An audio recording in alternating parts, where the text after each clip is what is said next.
Bases dropped on a wall past Wednesday here on Soccer's Morning Show here on the SDH Network. John, hear you there. Thanks for hanging out with us. Here's the rundown for the morning. It is Wednesday, so it's a wall pass Wednesday. So it's whatever's on your mind. We actually do have a game we can watch on basic cable this morning in the Euros, and it's early on, and Albania and Croatia are starting official match day twos across the planet. And Croatia survived the first 23 seconds.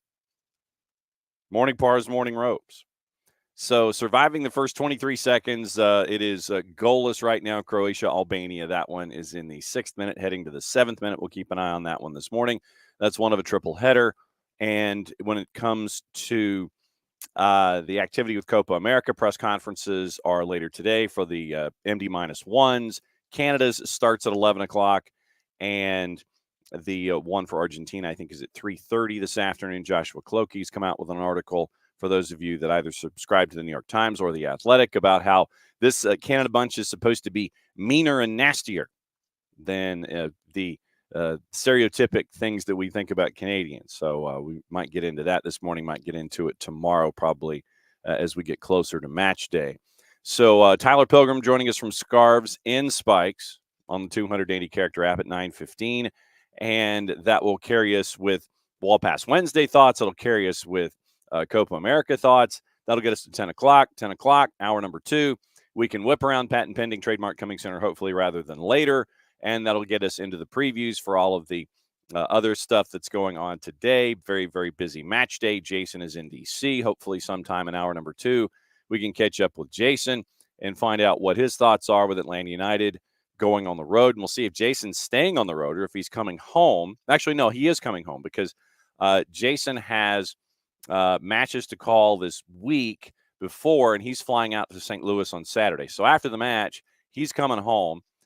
Maddie has Georgia Impact tonight at 7 o'clock across the network. So if you are anywhere close to Cherokee High School, go catch Georgia Impact home match, 7 o'clock. Maddie's on the call for that one. And then we have the big to-do, and that's the official term, at Lee and White, 5:30 till 9, I believe. So if you're anywhere near Lee and White on the West End, it is the Argentina Copa America kickoff. Scott Flood and the Flood Project doing tremendous work. There's going to be like a documentary being shown. You've got the chance to possibly win a Messi jersey, and I believe that there is a signature that has been attached to said jersey.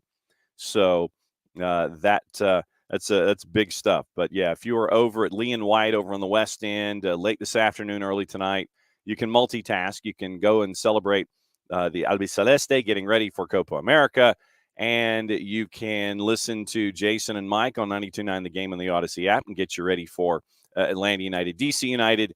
And Rob Valentino had the chance to catch up with folks before he and the team left.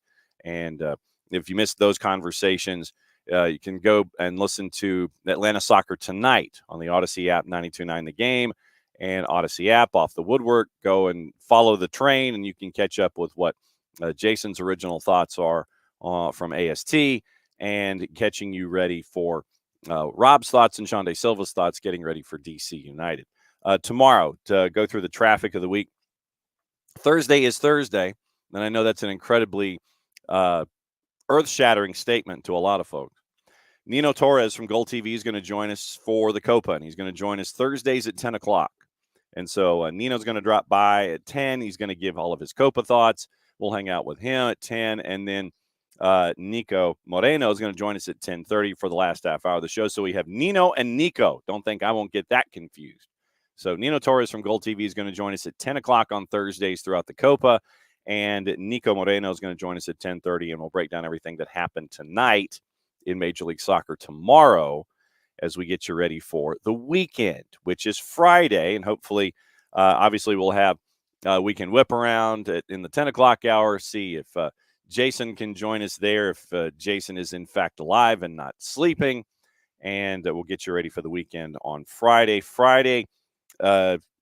Jason and Jess will be at Decatur High School for Decatur FC as they take on Tormenta's women's side in a friendly. So that'll be Decatur FC's broadcast, and that'll be at 7 o'clock on Friday night. Maddie will have the impact match for you at 6. So it'll be a multi-device experience. Maddie with the impact at 6. Jason and Jess with Decatur FC at 7 as they take on Tormenta in a friendly. And then Jason, first thing Saturday morning, flies out to St. Louis for Atlanta United in all caps SC. So St. Louis City SC, it's going to have a very, very busy time. So there's that's the rundown of the week and where we're all going to be with the SDH network. But once again, today, Tyler's going to join us in a couple minutes. And then we get you ready for Lee and White tonight. Then Atlanta United, DC United later today. And we're all over the place and getting you ready for the midweek. So that would be really cool. It's a really cool beginning of the midweek. And this is the busy time. I know a lot of folks are saying, oh, it's the downtime. Yeah, it's the downtime here, the downtime this, downtime. No, there's no downtime. You've got Major League Soccer. You've got Copa. You've got Olympics. You've got Leagues Cup. You've got Open Cup. You have all of the things that are going on right now here with the spring and summer of soccer. It's still spring for 2 more days. And then on Friday is the equinox. So Friday the 21st is the vernal equinox. That does not mean that it is an equinox involving folks named Vern, but it is a vernal equinox on Friday, the longest day of the year when it comes to the sunlight, and then everything just starts getting shorter. So we'll see what we'll see what the vernal equinox has for all of us here coming up. But it's a very, very busy week for us here at SDH across a bunch of different fronts, and that's the layout for what's going on in our universe and yours. Let's see, PARS. Since they said Atlanta was near the top of spending, can we just bookmark this year's spending release and measure future rosters against that? Maybe build a spreadsheet that can help figure it out. Me and spreadsheets. First off, who is they? First off, PARS. And I'd love to know legitimately where spending is and what the spending numbers are. I'd love to know. I mean, we do have the numbers from the MLSPA and MLSplayers.org about salaries and things, but I want to know. Going on with what was said here earlier this week, that might be more of a that was probably leading into when Garth was here. And I know that Garth had said that there was going to have to be some contracts that were going to have to be adjusted and folks being released. What I'd like to know, along with you, and this is a part of the larger question here, is where the league franchises stand, period. I mean, we know what the cap is, but we don't know where folks are going up against the cap. And that to me is a big problem that we have with Major League Soccer, is that we don't know what we don't know. We know that folks are being brought in. We know folks are being brought out. We know that Messi and friends have probably, and LAFC probably have some of the best capologists out there. But we don't know to the point to where everybody is. You know that with long-term injuries, you can swap in folks and probably prorate salaries and things like that. And I know that we look at that with Miami and players. I'd love to know where everybody is. And that we don't know, because that information is not available to us. And that's part of the disappointing process when it comes to everything involving teams in Major League Soccer, that we know that Atlanta United was near the top. When Garth came in, he had to get rid of some salaries.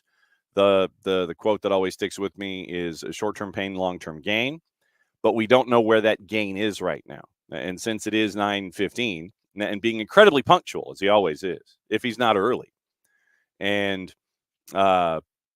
we bring in Tyler for the 9:15. First and foremost, sir, what is the mug and what's in the mug? It is the Scarves and Spikes mug again. Mm-hmm. And so I'm not going to lie, this morning it's kind of rough. Yeah. We're moving. This is actually my last day doing a show in this studio. I was going to say, this is your last studio day? Yeah. So a lot of other stuff has been moved as well, and this is decaf coffee. What? Yeah. It's all I had, man. Wow. Wow. Yep. Oh, what am I going to do with you, man? Give me some coffee, please. Somebody, well, it's like, well, you know what you could do, but I don't know if that's going to help you out right now. Great Obviously, segue. yeah, they're right there. Hey. Get the QR code from our friends at Kickoff Coffee and kickoffcoffeeco.com. That's your QR code for those of you who are watching, however you're watching us. And Tyler, he can watch us and participate. He just can't do a damn thing about it because he's in his studio for the last spaces. Don't forget, when you go to Kickoff Coffee and kickoffcoffeeco.com, use the code Soccer Down Here 15. Get 15% off your purchase. They in turn take 10%, and they will devote it toward cool stuff. That's the official term, as Albania now has a lead in the 16th minute. Big. See, I had Albania as getting out of the group stage. Did you? Yeah, I did, because I fell in love with the idea that they had an algorithm where they had some numerologists and some dudes who came up with a formula to figure out, okay, all of the players worldwide, like this planet, every other planet, dudes on Neptune playing for Neptune FC or whatever, they found out that the players that they could reach out to who had family of Albanian descent. And it turned into this big database of information. And they have on their roster in the tournament that is going on right now, they have dudes who were born in 8 different countries as a part of the 26-person roster for the Euros. And that was how they got Armando Broja from Chelsea, was through this mathematical equation and doing all the research that they came up with. The Albanian number crunchers, which I think is a 3rd division club there in Albania, as a matter of fact. They came up with all of these dudes, and they ended up with 8 different countries because I think Broja's mom is Albanian. Broja was not born in Albania, but that's the loophole that you can use. It's like familial birthplace and things like that. That's how they got Broja, who plays at Chelsea, to play for Albania, was using this spreadsheet and this mathematical equation. And so I love the fact that they were, finding different ways to grab players. And they've got a lead in the 18th minute over Croatia. And boy, does Croatia need a win after losing to Spain in match day 1. Yes, they do. It reminds me of whenever whatever hot prospect or whatever is the new guy that the men's national team might be looking at. Mm-hmm. Everybody's like, just go look at his family tree, because somewhere in there's got to be a link to insert country here. Yes, absolutely. Yes, and so that's how we play this. It's like, okay, so he's got to have some great grandma. It's like the Olympics, where it's like, I think it's the great grandparents or something, where if you have grandparents or great grandparents that are linked to a country, then you can sit there and you can be a part of the process in that country. Yeah. So that's where it is. And yeah, I had Albania making it out of group. I had Ukraine making it out of group. Those are my two wild cards. And after match day, had a rough day. That's what I'm saying. After match day 1, brother, I wasn't looking good, but that's no real surprise that folks shouldn't be able to pay attention to that kind of stuff. So that's where we are this morning. Pars was bringing in a point that we were discussing as you were rolling in, and it was having to do with the books. And since Atlanta was near the top in spending, can we bookmark this year's spending release and measure future rosters against it? Maybe build a spreadsheet so folks can figure it out. My larger point in this is that'd be great if Major League Soccer let us know where folks were when it came to the cap and where folks stand and how much they were. We can, like I said, we can go to NHLnumbers.com or whatever the hell they call the website now, and we can look at dudes and their individual salaries and how it applies against the cap, who's long-term injury, who's what, who's where, how much space do they have, how are they playing up against the cap, what do they have to do, these kinds of things. We don't have that kind of a mechanism in Major League Soccer. And I was making the point to Pars coming in that that Atlanta United was spending right up against the edge of the cap. Then Garth came in and said that we had to get rid of some contracts. short-term pain, long-term gain, that kind of a thing. But we still don't know, A, where Atlanta United is in the ladder and how much space they have to navigate, considering that they have gotten rid of some of the contracts that they needed to get rid of. Yeah, and quick shout out to Pars. We ran into each other passing by on the way to the game. So howdy. But yeah, I mean, the thing is right now, it's so difficult because it's like MLS just basically gives you one of those really annoying math problems from like 10th grade, that it's like a half a page long and you have to read through it to help deduce what information you actually have to figure out what information you need. Yeah. There's no line anywhere that MLS puts out that says, all right, well, we're not going to give you all the information, but we'll at least give you this starting point. They don't even have that. you can't go into any roster, unfortunately. I mean, and people try, there's people like in our Discord, I'm sure other Atlanta Discords, I'm sure on Reddit, everywhere, Twitter, like that, they've tried keeping spreadsheets. They've tried doing this, that, and the other to try to get an idea of like, where this team and where any team is at in terms of like the salary cap and spending and all. And it's just not easy. And it's not going to be, it might be close, but it's not going to be accurate, right? Because there's so many things about contracts. And then of course the rules themselves that just, they don't put out and they don't make sense when they do put stuff out. So it's hard. It's really hard. I mean, you just have to kind of go based on like clues, like Garth said, going back a couple of weeks ago, is that they really don't have any room to do anything right now. And that was obviously pre-Giacomakis move. Right. So, but if you take that as your starting point, maybe you could figure a little bit of it out, but it's not easy, man. It's really not. It's so frustrating. It is suboptimal, as we say. It is suboptimal. And so if we go by the information of Garth, and now you have some space, now the question is, and by the way, I feel like I need to do this as a matter of fact. So I think what I will do is open up this particular piece of sentence structure with this.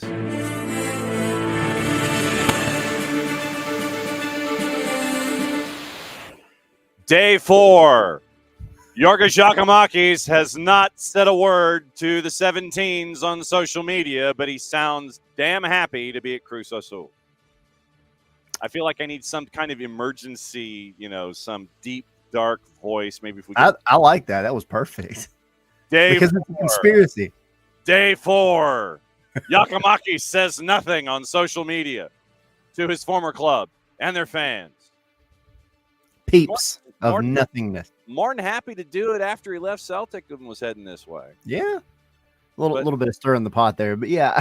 I mean, just post something, dude. You were here for a year and a half, man. Like, just look, give me, and you should have done this on your way out the door.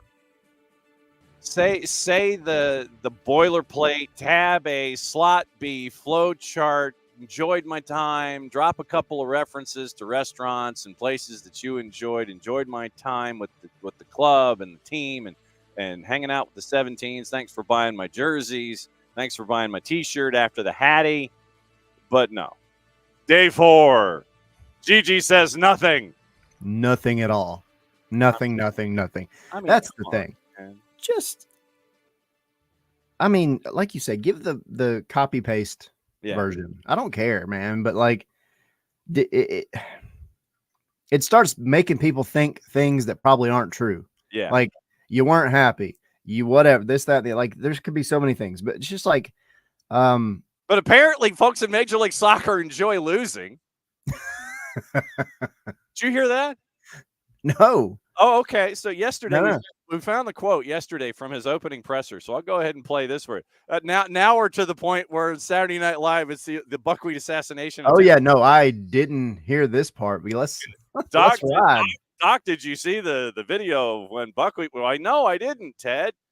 And so here's Gigi at his one of his opening press conference moments at Cruz Azul. It's about 1:06. I'm surprised you didn't hear this, but no, thanks to I had a busy day yesterday. I probably missed some stuff. Kind of moving and making sure that folks don't see what's behind the curtain off of your left shoulder, camera right. So here's Gigi. Here's Gigi yesterday at his press. Well, it would have been 2 days ago at his press conference. So since Cruz Azul showed some interest in me, I started following all the games. I watched all the playoffs, quarterfinals, semifinals, finals, every single game, and I think the level here is higher.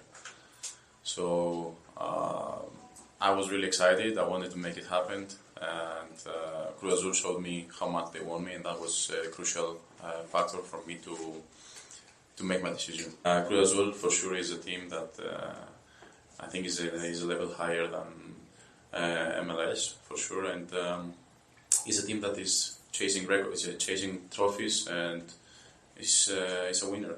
They try to win always, every single trophy. So for me, I love to work for these teams, to play for these teams, because the expectations are high. Your motivation has to be always there, and it's not okay to lose. Sometimes that's a bad thing in MLS, that it's okay to lose some games, and I hate it. It's okay to lose in MLS, and I hate it. I love the fact that dude doesn't like to lose. I get that. But apparently in Major League Soccer, it's okay to lose. I don't know. Oh, there's so much to unpack from that little clip. And good morning. Wow. I need some more real coffee now. Okay. Well, I mean, I guess my thing, first of all, is like that. It's like that's a copy paste from his initial press conference here. It was very like, you know, the team loves to win. The team seemed very interested in me, and that made the difference for me. Like here, it was Carlos going over to Scotland to actually have a talk with him. And yeah, I mean, Tommy's saying the same thing. Like that was very copy and paste from what he said when he got to Atlanta. Absolutely was. But I mean, there's two things about the whole like MLS likes to lose type comment. I guess one, if anybody in this coaching staff since the time that he's been here ever gave him the impression that it was okay to just not win games, then there's something very wrong. But if not, then I don't know where in the world he ever gets in his mind that, like, I understand he's an ultra competitive guy. Get that. I love that. But I don't think anybody's ever given off the vibes that it's okay to lose. Like, it might be okay to draw on the road when it feels like that's the best that you were able to come out with.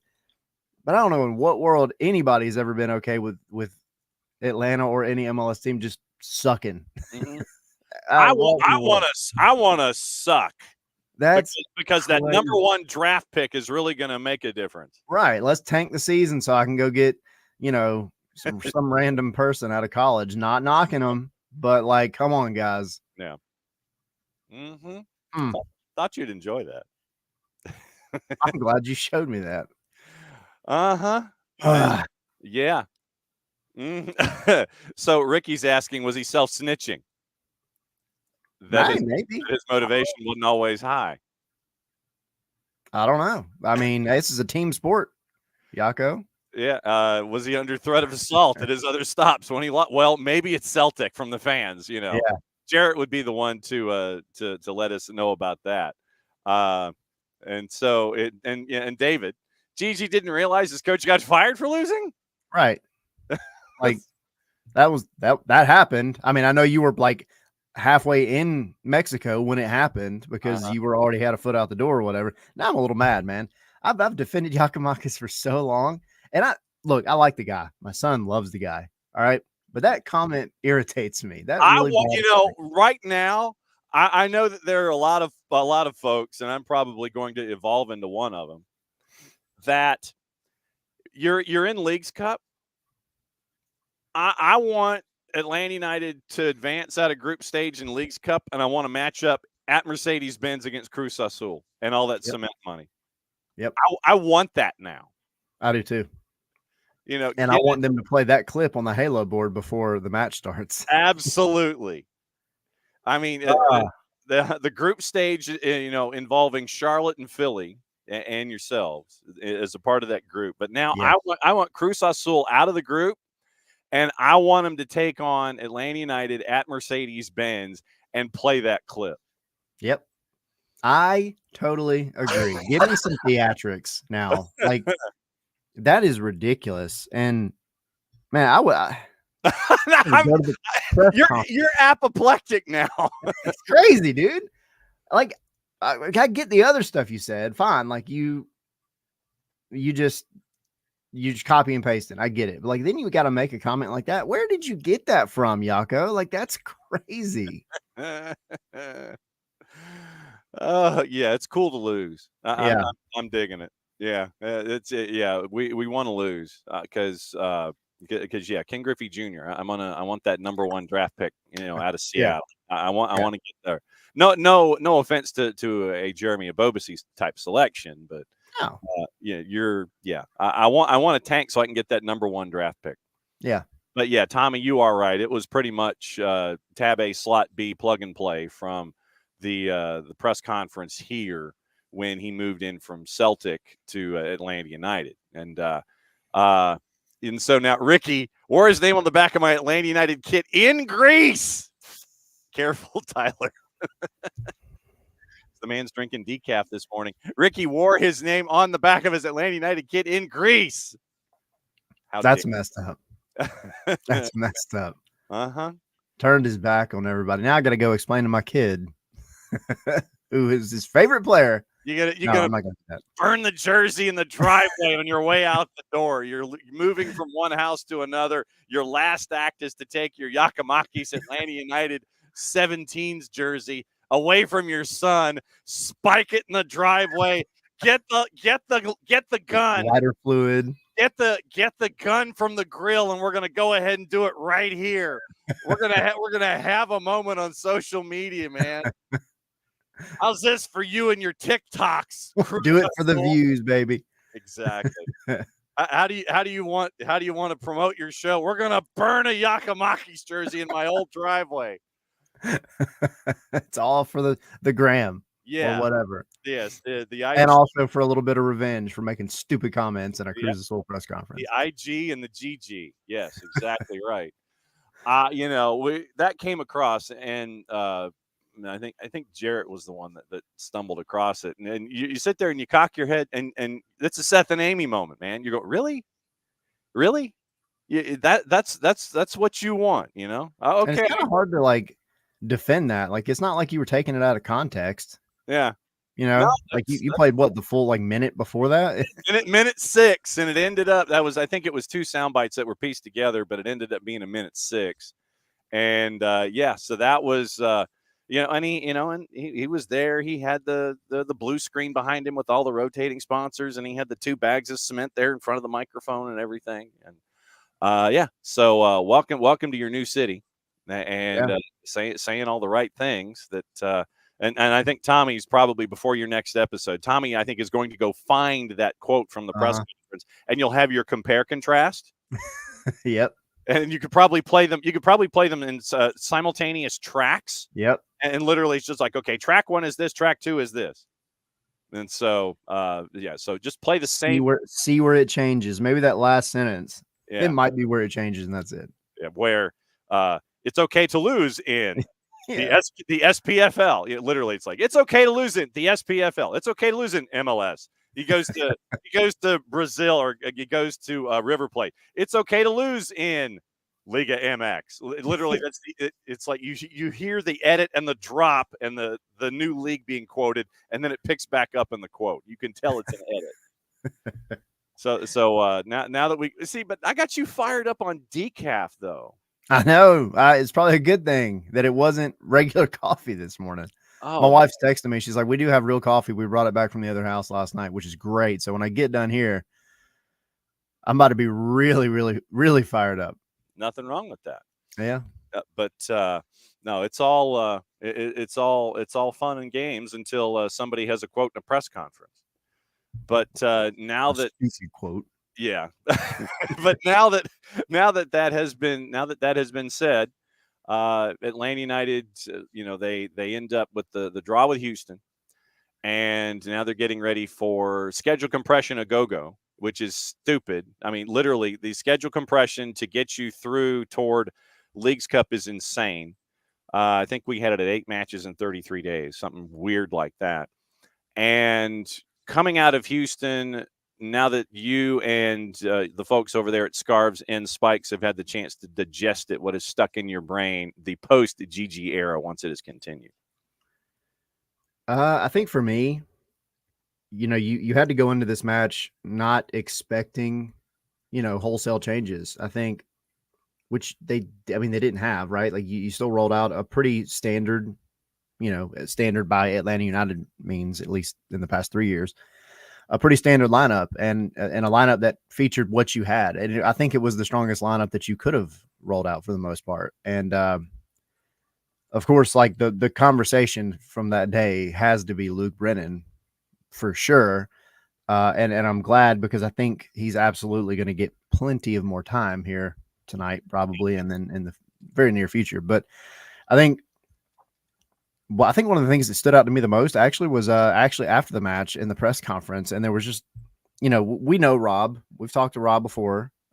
We've seen him back in 2021 when this whole thing happened the first time, and Rob is a very no nonsense guy, and he will not beat around the bush. And what? Yeah, I know, right? It's like this coming to a surprise to anybody. But in the press conference, when it was asked about, the schedule congestion and all that, and he said, it's disappointing for this result tonight at home, 2-2. However, he said, the storylines out there are essentially going to be that it's difficult to go win away in MLS. And he said, all I got to say is bring it, bring it on. So, those first of all, those are kind of bold words, considering that apparently, MLS teams like to lose.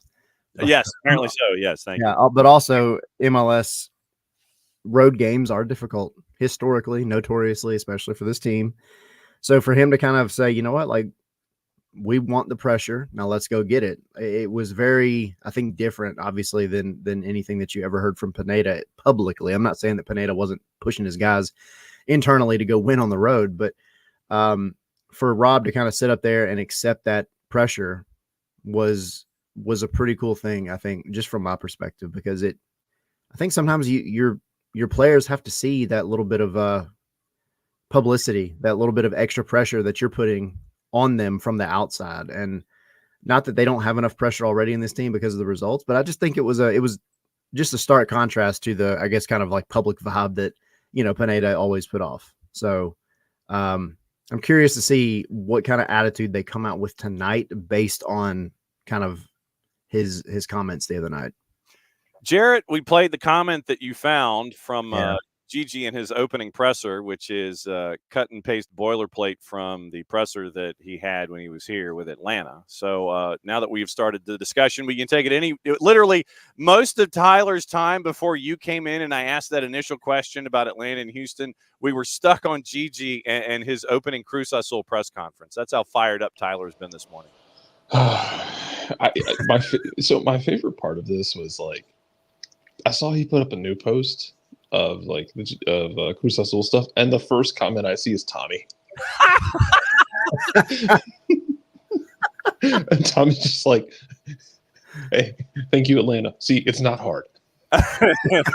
Like, all I can think is like, wow, the pettiness is just going to flow through us all for a while here, because the results aren't here and this happened. The pettiness is going to be peaking at really dangerous levels. Oh, and I said, Jared, now I want that Cruz Azul, a knockouts match here at Mercedes-Benz.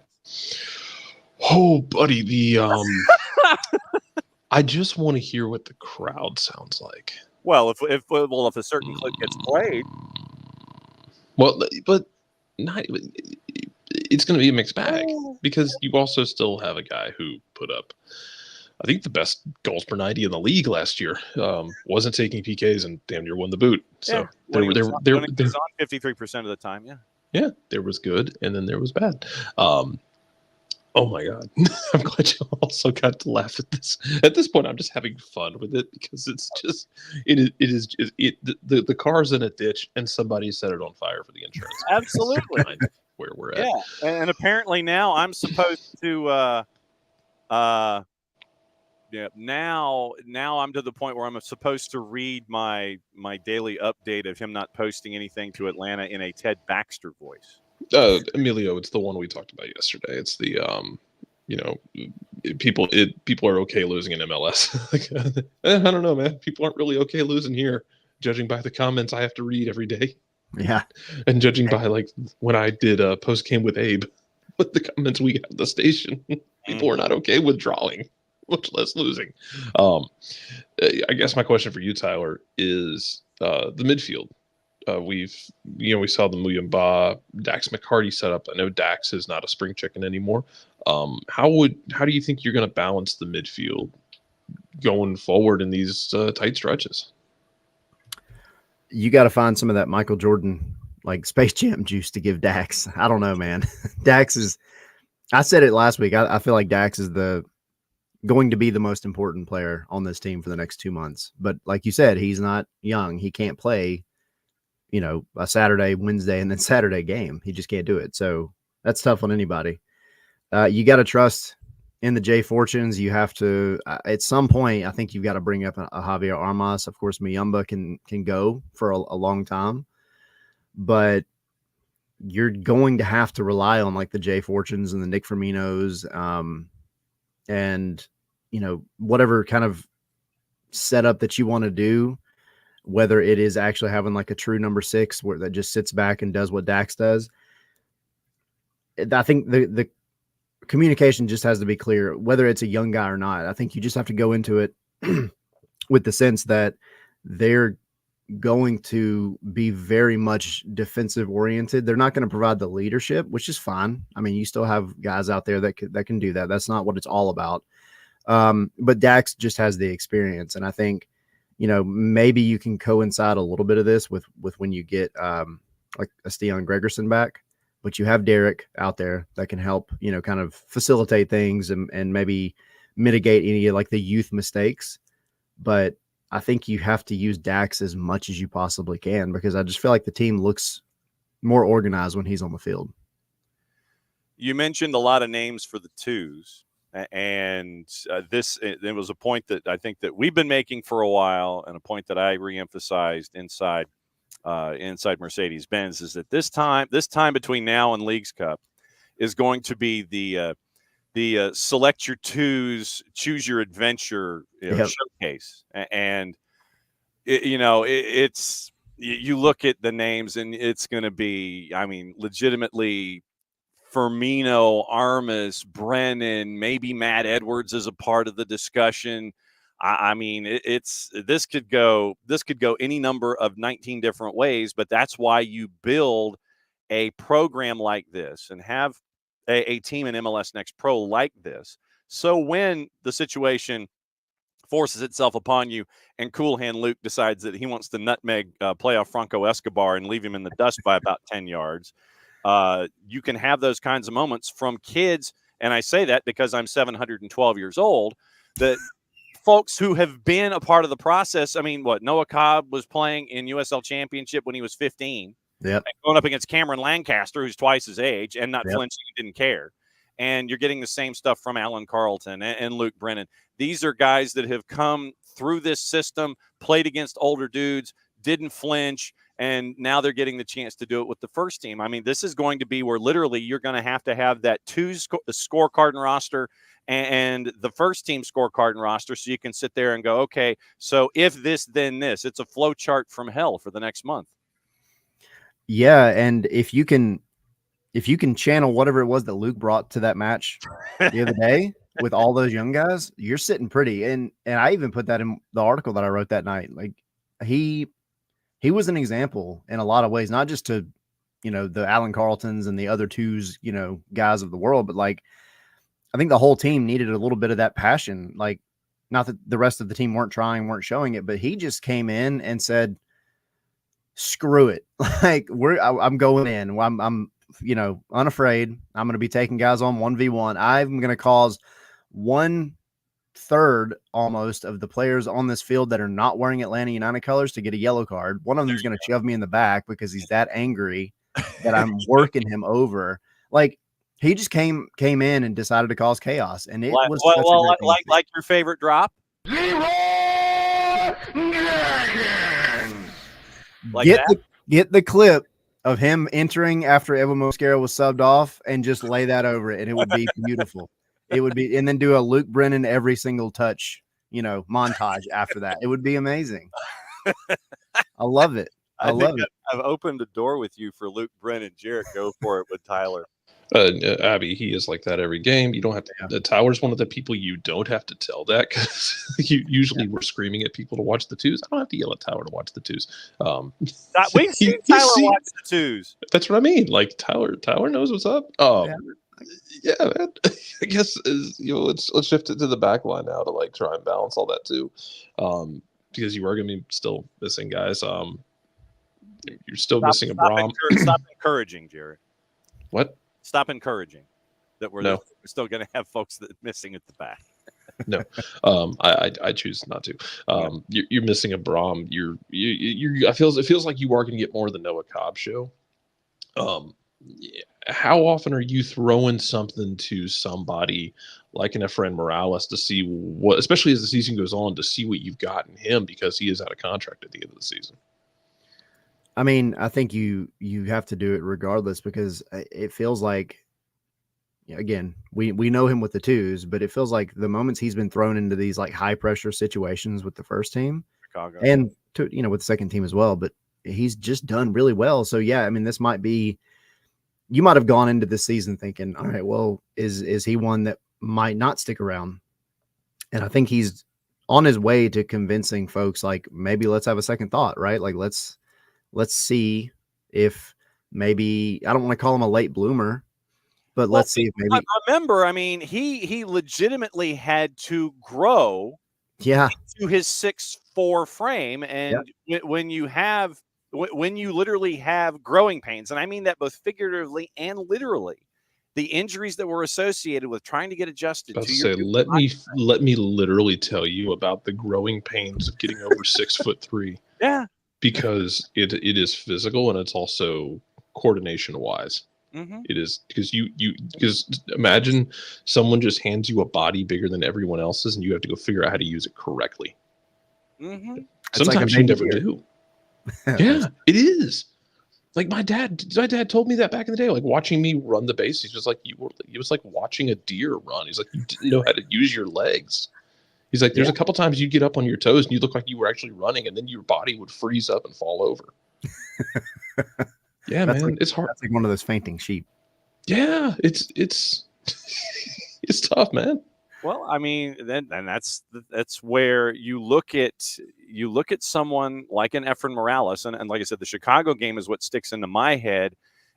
Plus, Open Cups and things like that, where Efra is not afraid of getting into these situations and almost getting points for Atlanta in Chicago if his header had been redirected a foot to the right, So I think it is an opportunity for Efra to showcase what he has, using the verb again, grown into.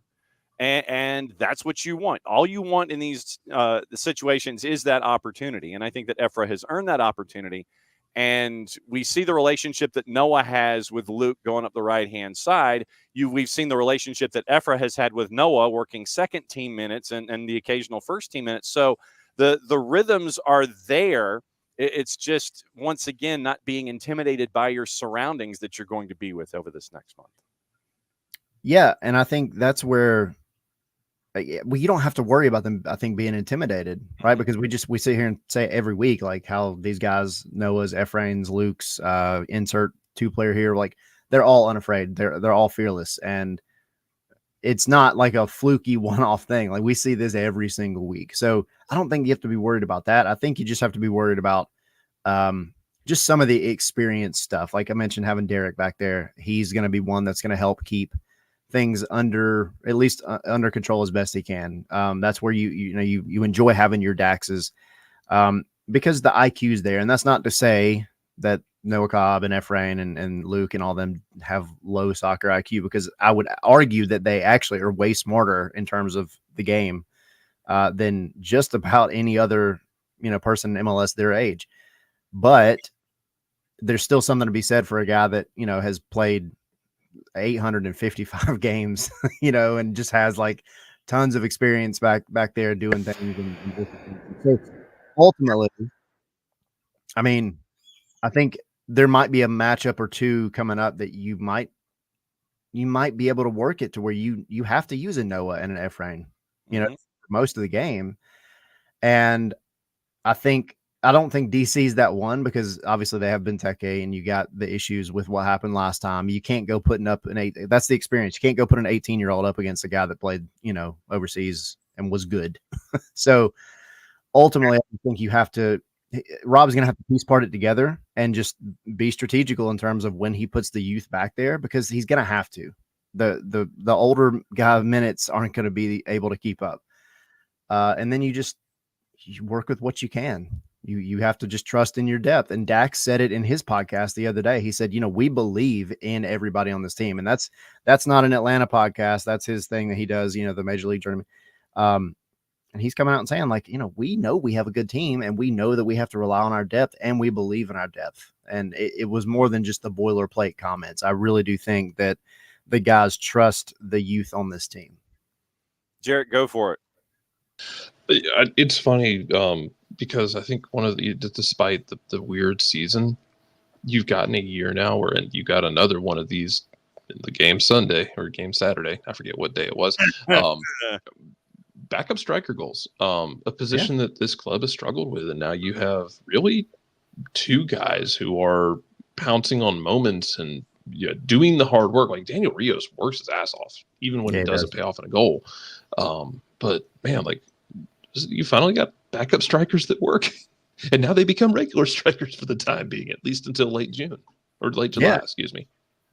And first of all, that's the thing. It's so weird to have this conversation because it just hasn't worked at all over the years. Like, there hasn't been a backup. I mean, Dom Dwyer was cool, but like both him, Rios and Tiare, they're just putting in the work, and it's like they really do understand like that next man up thing. But I think they also just want to be starting.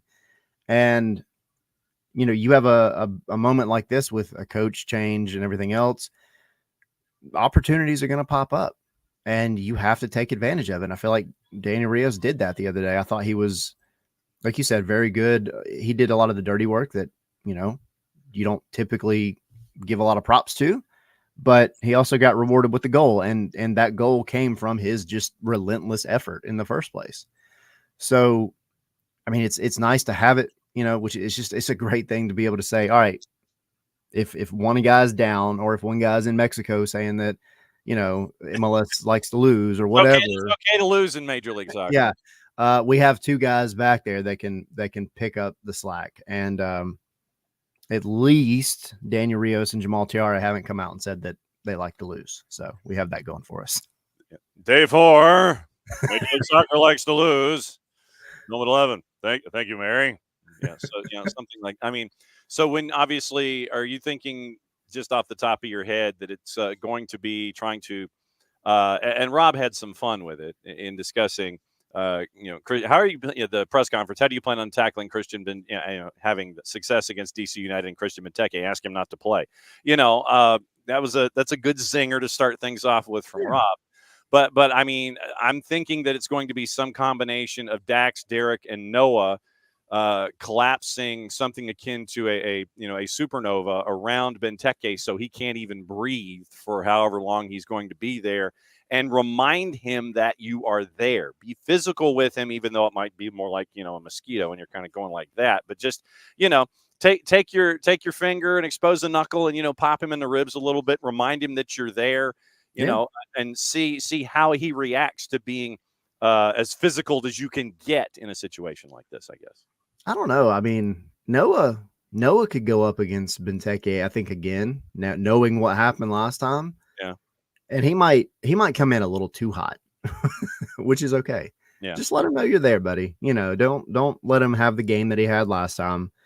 I also, we talked about all the depth and everybody else. I mean, this might be a game where you do try having that third center back and switch it up a little bit. I mean, and this is a time to do it. You could have Ephraim and Noah and Derek, Derek flanked by the other two, just so he's kind of in the middle. And then you have Dax back there to help out. And DC over the past 4 games has not scored a ton of goals. They're, obviously Benteke, when he gets going. And we saw that. It's frustrating. It's always against Atlanta. Charlotte pinned in DC the other day. Yeah. And that's the thing. Like it's possible to take their one benefit, their one strong point out of the game. You just have to be very, very organized about how you do it. And I think that's where, again, having the Derek Williamses and the Dax McCartys on the pitch is going to benefit you immensely. So you would have hoped it would have been at home when they figured that out. But, if they go out and win tonight, after everything that Rob said the other day in the press conference, and then, of course, everything else going on with Atlanta's record and all, this would be a big, big time win if they could pull it off. Jarrett, go for it. To move off that for a second, I want to ask how much of the Euros have you been keeping up with? A good bit. I didn't watch any of the games yesterday, but I was keeping track of them. I watched every game. One match that was available on non-Vixie TV. Yeah. Non-Fubo TV yesterday. Yeah. Hey, all 3 are available on Fox or FS1 today, including the one right now. That is correct. 1-0 at the break. Albania leading Croatia. Croatia, who probably is going to get to apply for Social Security at some point as a roster in the next couple of seasons. So, keep going, Jared. You're on a roll. I did watch the opener, and because I actually I have Scottish ancestry, and I was just hoping, and that went out the window very quickly. So I can warn you about that. I knew it was going to happen. I had an idea, but also I figured, Germany's so up and down. You never know what you're going to get. Steve Clark decided to be scared. It happens. Actually, the teams of the match day, like the Who Scored and SofaScore team of the match days came out, and then somebody created an inverse, like the worst teams of the match day. I think it was Who Scored's worst team of the match day. The entire back line was Scotland. Wow. And the other one, the goalkeeper was Scotland. Wow. And the 6 was Jack Hendry. It was basically like all of Scotland's midfield and defense. It was the worst rated team in the Euros so far. So, hey, nowhere to go but up. We found bedrock as far as we know. Yeah, and Ryan Porteous has found the bench for the rest of the group stage. Yeah. Also, do you have any food recommendations for Lionel Messi hanging out in Kennesaw? Oh, that's true. Something that will. Well, never mind. They're not playing the U.S. anytime soon, so I guess that might be a little facetious. I was going to say anything that would tear his stomach up, but I don't want Argentina to lose. I mean, the McAllisters is right down the street from Yeah. I was going to say, he could go find a Hattie B's. I know that's Nashville, but they have them here. Go find you a Hattie B's and get you some spicy fried chicken, man, and just see what it's like. God, guarantee you I can find you a better pizza place than the one you found in Miami. That was ridiculous. I mean, there's the cookouts right there. Oh. That's true. Ooh. There's a Del Taco. There's a cookout right there. Yeah. There's a Whataburger on the main strip on Chastain. Oh. Yep. Hutch is helping out with Martin's. There you go. Oh, buddy. Send him downtown to the not downtown, but Little Five, and to go to the Vortex. Yeah. Well, Martin's will turn his stomach into a cement mixer. Could you imagine? Because you know how it is too. It's not like these guys are typically eating that kind of food, so it's like okay, every once in a while, they don't eat this kind of food. So you come to the deep South, and you've never really had this kind of stuff. That's a wrap, buddy. That's going to be a long 3 or 4 days for you in your stomach. Mm-hmm. Oh, we could just send him to the Cracker Barrel up there on there's a Cracker Barrel on Chastain just off 75. That's true. Yeah. Get him some apple butter and some biscuits and gravy. Yeah. The whole 9 yards. Yeah. Get him a George Strait CD on the way out the door. A turntable with an old old record. Couple of Raceway taquitos. Oh. Lionel Messi bought a rocking chair outside the Cracker Barrel. And a checkerboard. Yeah. We just go in. He's playing checkers with Lautaro Martinez. Best player in the world. Just sitting in a rocking chair playing checkers next to the fireplace with a blanket over his legs. He's a 70-year-old woman on the frontier. Get him like a black 10-gallon cowboy hat with the hay sticking out of the side of his mouth. He can go get like some like old like classic root beers or sarsaparilla or something from the corner. Yeah, I like this fan fiction. This is fun. What is this, sir? That's root beer, sir. That's a sarsaparilla. Oh yeah, get him to play the golf tee. The golf tee game, yeah. Oh, that'd be tremendous. Who on the Argentine national team would be the most frustrated by the golf tee game? Debu, for sure. Oh yeah, he would throw it. Or actually, you know what Debu would probably do? He would probably sit there and he would go to a teammate and sit there and go, "Hey, look over there, man. Is that are they changing the price tags?" And he sits there and he does like some skips. The golf pulls everything out except for one. It just changes them around. Exactly. Oh man. Well, I need this now. Yes, I think so. So just take the buses. Now, I mean, I give the Argentine fans a lot of credit for finding the fraction in the first place, lining the road. It's the only stadium in Kennesaw, man. But they've got to get through the traffic on 75 North to get off at Busby, and then find it and get up there. I mean, shoot, they had to have left like 3 days ago to find practice to get there in time if they're going up 75. They got off on the right side of Chastain. Okay, they didn't. You made the right decision, which is when you get off 75 North, you go right. You don't want to go left because then that's the school, and then there's a Mellow Mushroom over there, and really not much else. Used to be a decent brewery over there, but it shut down because I think the owner committed insurance fraud. That's not good. No. So Dry County no longer exists, but otherwise, like there's the small airfield, and then you start getting into downtown Kennesaw, which isn't really where you want to be. No, it's not as fun. That is absolutely true. By the way,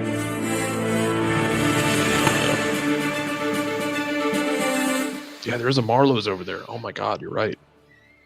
Atlanta United has signed Matt Edwards and Matias Gajardo to short-term agreements. So, in our Tuesday discussion, Matt Edwards and Matias Gajardo, they have been signed for short-term agreements for the matchup against DC. Quoting the Atlanta United press release, per 2024 MLS roster rules and regulations. Sorry, Ted Baxter.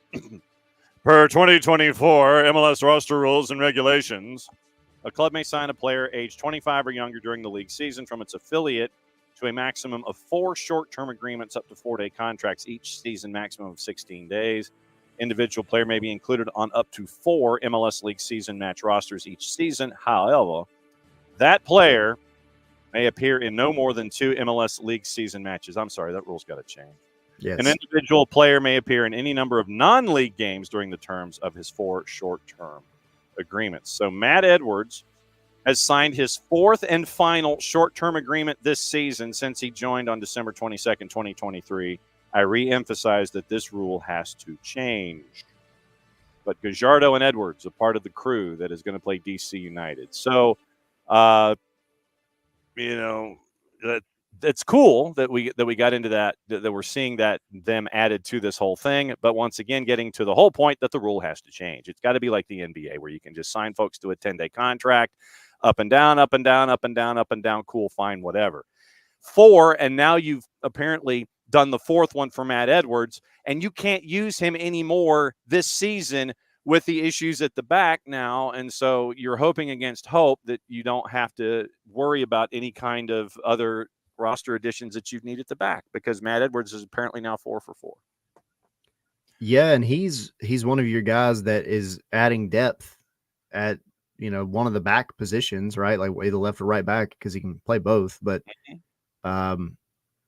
you've got Caleb, and then of course the rumor about the new guy coming in, but that's still going to be a ways away if it happens. Rumor and innuendo, sir. I don't know if we can handle that during transfer windows. We got too much going on this morning.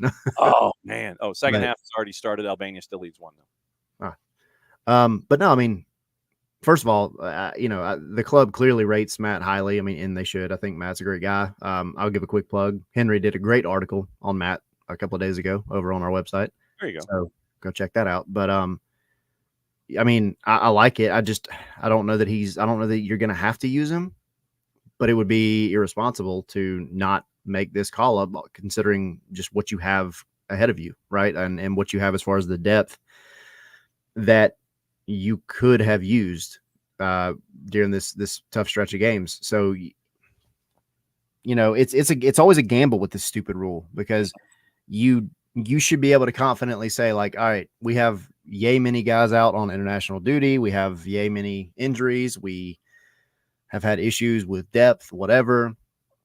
Yeah, you played right back, so I'm going to bring you up just because I can, not because I've got to do algebra to figure out when I can bring you up. Like, it's so stupid. But, the thing is, at the end of the day, if he gets the time, I think he'll do well. And that's all you can ask for. Player algebra. Yeah. Last thing we need is player algebra in all of this. It's true. Yeah. People are going to be really upset when Gajardo doesn't like play. He's up here to provide depth just in case, God forbid, something happened. Like, people are going to be really mad when he doesn't play, or they're going to lose their minds if he does, because Matthias might be insane. There's a very good chance he is clinically insane with the ball at his feet. Well, because his firm belief that he is going to dribble everyone in front of him. Mm-hmm. Well, look at it this way. Since you only have 4 short-term call-ups available per individual in a season, he can get 4 yellow cards in 4 matches and not have a fifth occur, so he's not having a suspension. This is galaxy brain decision-making right here. See? That's what we're here for, man. Emilio's asking, do we think that Firmino and Fortune will show anything? Yes and yes.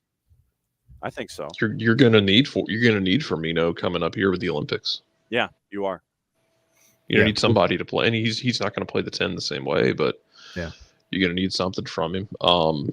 You low key dodged a bullet when Trinidad got knocked out by Canada. Yep. Because could you imagine trying to put all this together right now without Jay Fortune in the midfield? And that's the struggle that I'm trying to figure out, is not so much if they'll show up, because they will. I mean, I'm not worried about that. I mean, Nick, this is the time when you want to get him going in whatever way you can. And he's got it. He really does. It's just going to be a matter of kind of turning that curve in MLS. And Firmino got that little taste of it, right, in his very short cameo against New York last year. But, Jay, he brings, if nothing else, he's going to bring energy. He's going to bring, lots of mobility. He's going to defend, even if it's a little crazy at times. But you just got to figure out who, if Dax isn't playing, who's going to be essentially that number 6. I think that's my biggest kind of point of contention, because again, Jay, as much as he's been put as a defensive midfielder at times, I feel like he's better as an 8, moving the ball forward a little bit more. It's just nice when you have a guy like a Dax McCarty or even a Slish, who that's what they do. They're just a defensive midfielder, and they do it really well.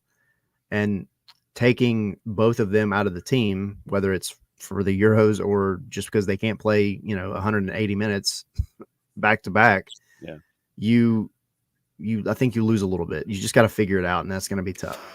Mm-hmm. David is requesting at some point in hour number 2 that we discuss the Sophia Smith NWSL release. Buddy, did you see this, Tower? I did not see that. I've missed a lot, man. With this move. All right, so Jarrett, go ahead and go for it. Since we're keeping Tyler, and the 4th has held up the light board, and we're just like, screw you, taxpayer. Let's go. For it. Okay, Tyler, did you see her red card she got? I did not see. I've heard about it, but I did not see it. Okay, yeah, you know the gist. Like, she was on the bench already on a yellow, on the bench, takes the ball and hides it underneath the bench, like she's at the media game kind of thing. Gets a red. So Portland appeals this red. NWSL rules that the appeal is frivolous. So Portland does not get their bond back that they put up for the appeal. Her fine and suspension are doubled. So she's suspended for an extra game, and her fine is doubled. And Portland cannot appeal a suspension for the next year, for this season and next season. Are you serious? Uh-huh. As a heart attack. The panel unanimously denied the appeal and deemed it frivolous because the Thorns forced, this is from our friends at Oregon Live, because the Thorns forced the panel to review what they determined was an unnecessary appeal by the union. The panel decided to punish Smith by doubling her suspension to 2 games, increasing the fine associated with the red, and the panel punished the Thorns by taking away their right to appeal any other decisions for the remainder of this season and next. So they basically said, y'all come at me with something stupid, and I'm doubling everything. Uh-huh. That's amazing. Wow. Uh-huh. Wow. Yep. The NWSLPA appealed the decision to the review committee. The review committee unanimously upheld the Players Association appeal, rescinding the additional 1-game suspension and increased fine. But the review committee let stand the loss of the bond and the inability to appeal any other decisions in 24 and 25. By the way, she's the league's leading goal scorer. Right.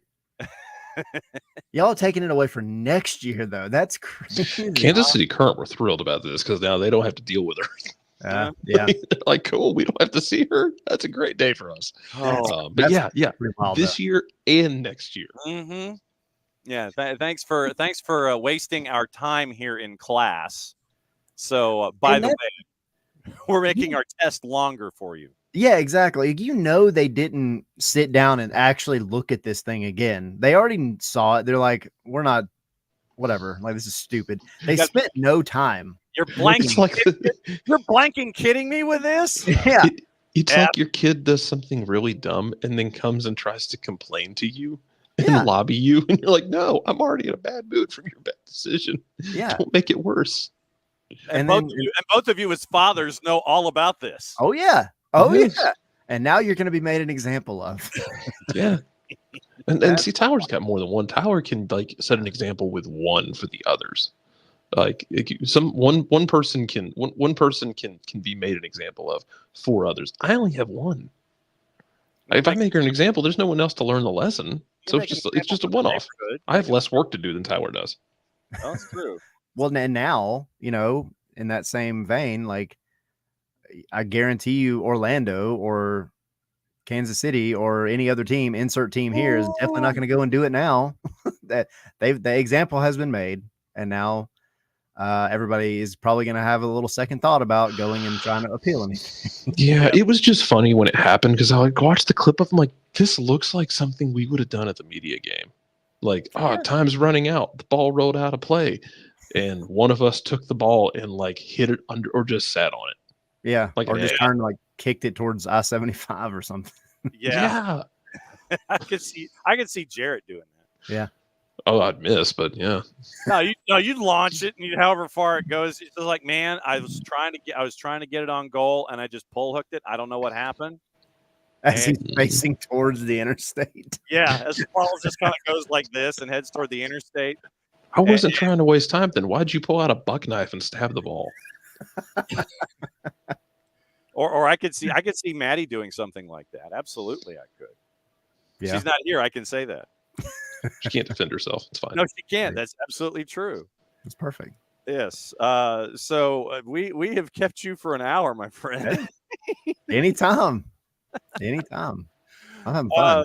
I've learned 2 new things today too. MLS hates move has pulled me away from things. I'm normally pretty in tune, but I've learned 2 really good stories today. One which makes me angry still, but that last one was pretty funny. I like it. So you cross the NWSL. Yeah, it literally it's like it's like our buddy the principal in the Breakfast Club. Mess with the bull, you get the horn.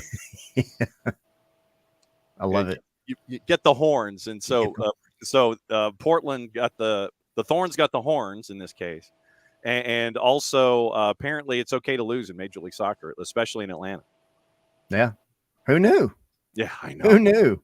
Exactly. I mean, that's legitimately that's what you learn on especially on Wednesdays when much like no other day here on the show, things go completely and totally off the rails. And that's how this is sometimes, And now you know the rest of the story. Yeah, so that's where we are here on a Wall Pass Wednesday. Why do you have a Paul Harvey drop? Because it's appropriate toward the end of the show, end of a show or end of a segment, or you can do something like this. Good day. It's all out there, man. It's like, why do I have a Leroy Jenkins drop? Because What year do you think it is? 1975, and I'm listening Close to enough. GST at noon when Paul Harvey goes from 12:30 to 1 o'clock. I'm out playing baseball in my backyard and reenacting the 75 World Series with Carlton Fisk, and Paul Harvey's 12:30 to 1 o'clock with the commercials is going on 640 WGST. You've organized this in your head a little too well. It was good. Right I have. It was good. Damn right I have. So, but I mean, look, there are so many other things that I could have as drops. It just depends on the proper situation. I mean, you've hit them pretty good today for sure. They've all definitely come in at the perfect time. Absolutely. Yeah, and so that's what we're here for. Promo, what's going on with you and Scarves and the letter N Spikes and all of the live shows and all the things, because you're getting pretty busy, aren't you? We are. We'll have our regular show. Well, it'll be a little different because it'll be before the match tonight, but we'll be doing like a pre-match thing and then doing a watch along type deal on for patrons. So that'll be the thing tonight. But then tomorrow, Copa America, obviously kicking off. We'll be at the Signia Hotel right next to the Benz 2 hours before kickoff, and we'll be doing a live show there for about an hour, just kind of getting everybody prepped for Copa America and hanging out. And place has a brand new menu that they just released this week, kind of for Copa America and the Euros and all. So yeah, y'all come hang out. Okay, so very good. Survey says one more for the good guys. There you go. So, Tyler, as always, you can crash at any time. You got golden ticket status, but I know that you're juggling moving. How long do you think it's going to take you to deconstruct your office there? Well, we're going to find out tonight.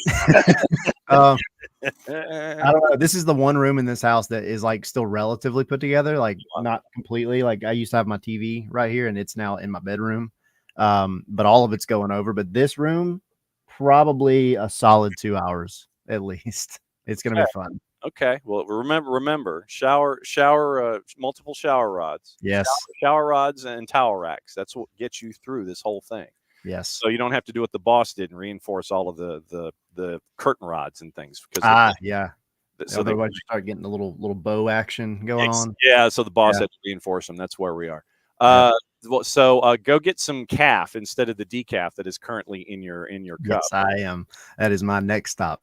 All right. Thank you, my friend. We'll catch up with you, and we will see you either A, at Signia, or B, inside the Merc, and we will see you when Copa America hits town. Sounds good. See y'all. All right. There you go. That's Tyler. Jared, it's time for Weekend Whiparound. Apparently, everybody thinks I don't like Paul Harvey. I'm fine with Paul Harvey. I got to listen to the news all the time with my mother. I didn't have a choice. Yeah. But yeah. So I was waking up with her at 4 a.m. in the morning and like sleeping at the station and like going into work listening to the News Monster era of GST. There you go. The News Monster, Tom Hughes, Steve Holman, doing all of that stuff in the mornings. It is time to go through juice boxes and previews and all the other things that are going on. And it looks like it's going to be a pretty busy evening for our buddy Kevin Egan and our friends at #MLS360. At some point, they're probably going to have an Octobox, if not something larger, with the 8:30 kicks in the witching hour. So we'll go through everything here, starting off at 7:30. And there actually is activity going on in other leagues tonight, by the way. In addition to what we're seeing with the triple header, and apparently with 30 minutes to go, Luka Modric is complaining about something. Still down 1-0 to our friends in Albania. You got USL Championship tonight, Pittsburgh and Louisville at 7:30, NWSL Angel City and Racing Louisville at 10. Those are both on CBS Sports Network. You've got all of the activity on Big Fox has the 3 o'clock Scotland and Switzerland. We know that Jarrett's clearing the table for that. The 9 a.m. and the noon are on FS1. Everything is on Apple TV and MLS Season Pass involving what's going on in the midweek. USL Championship tonight, Birmingham and San Antonio at 8, FC Tulsa and the Miami FC at 8:30 from 1 OK. League One has Greenville and Charlotte at 7 o'clock. Those are on the Plus. Golasso Network has Gotham and San Diego at 7. And Paramount Plus has the simulcast of same and has Oakland Roots and El Paso Locomotive at 10 o'clock. VIX has all three of your matches in the Euro. So 7:30, and it took me the longest time to figure out that our friends at Odds Portal do this with the home team being alphabetical. And I'm sitting there going, oh, wow, CF Montreal's the first one on the board. No, it's because it's CF, and it's ahead of Charlotte. So CF Montreal hosting Red Bulls, Jarrett. CF Montreal's a plus 231. Your draw's a plus 254. Red Bulls on the road are a plus 112. Yeah, I'll take that 112. Oh, okay. Wasting. Red Bulls are good. Well, I hope Red Bulls are okay while missing Lewis Morgan as he rots away on the bench of Scotland because Steve Clark doesn't believe in MLS players. Yeah. All of the games tonight, by the way, are on the free side of Apple TV. You get a bit of a pregame show involving Cincy and Philly on FS1. So it truly is the summer of soccer and the spring of soccer for 2 more days on FS1 with the triple header with the Euro and at 7:45 kick. Cincy and Philly. We'll get to them in a bit. Our friends up 75 for the Crown hosting the Purple team at home. They're a plus 110. Draws a plus 256. Orlando City is a plus 237. And once again, they're without El Pulpo Gallese because of Copa America. Draw, I guess. Yeah. Whatever. Yeah. 7:30. We'll save that one for later. Messi and Friends at home hosting Crew with all of the apps. Messi and Friends are a plus 197. Your draw is a plus 284, and Crew are a plus 119.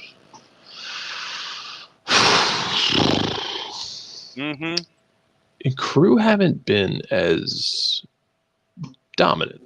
No, but now that CCC is over, they might get back to it. Give me Crew here. Okay. On the road. Okay, Crew on the road. Obviously, Miami can be had in their own building. Obviously, yes. As we've seen.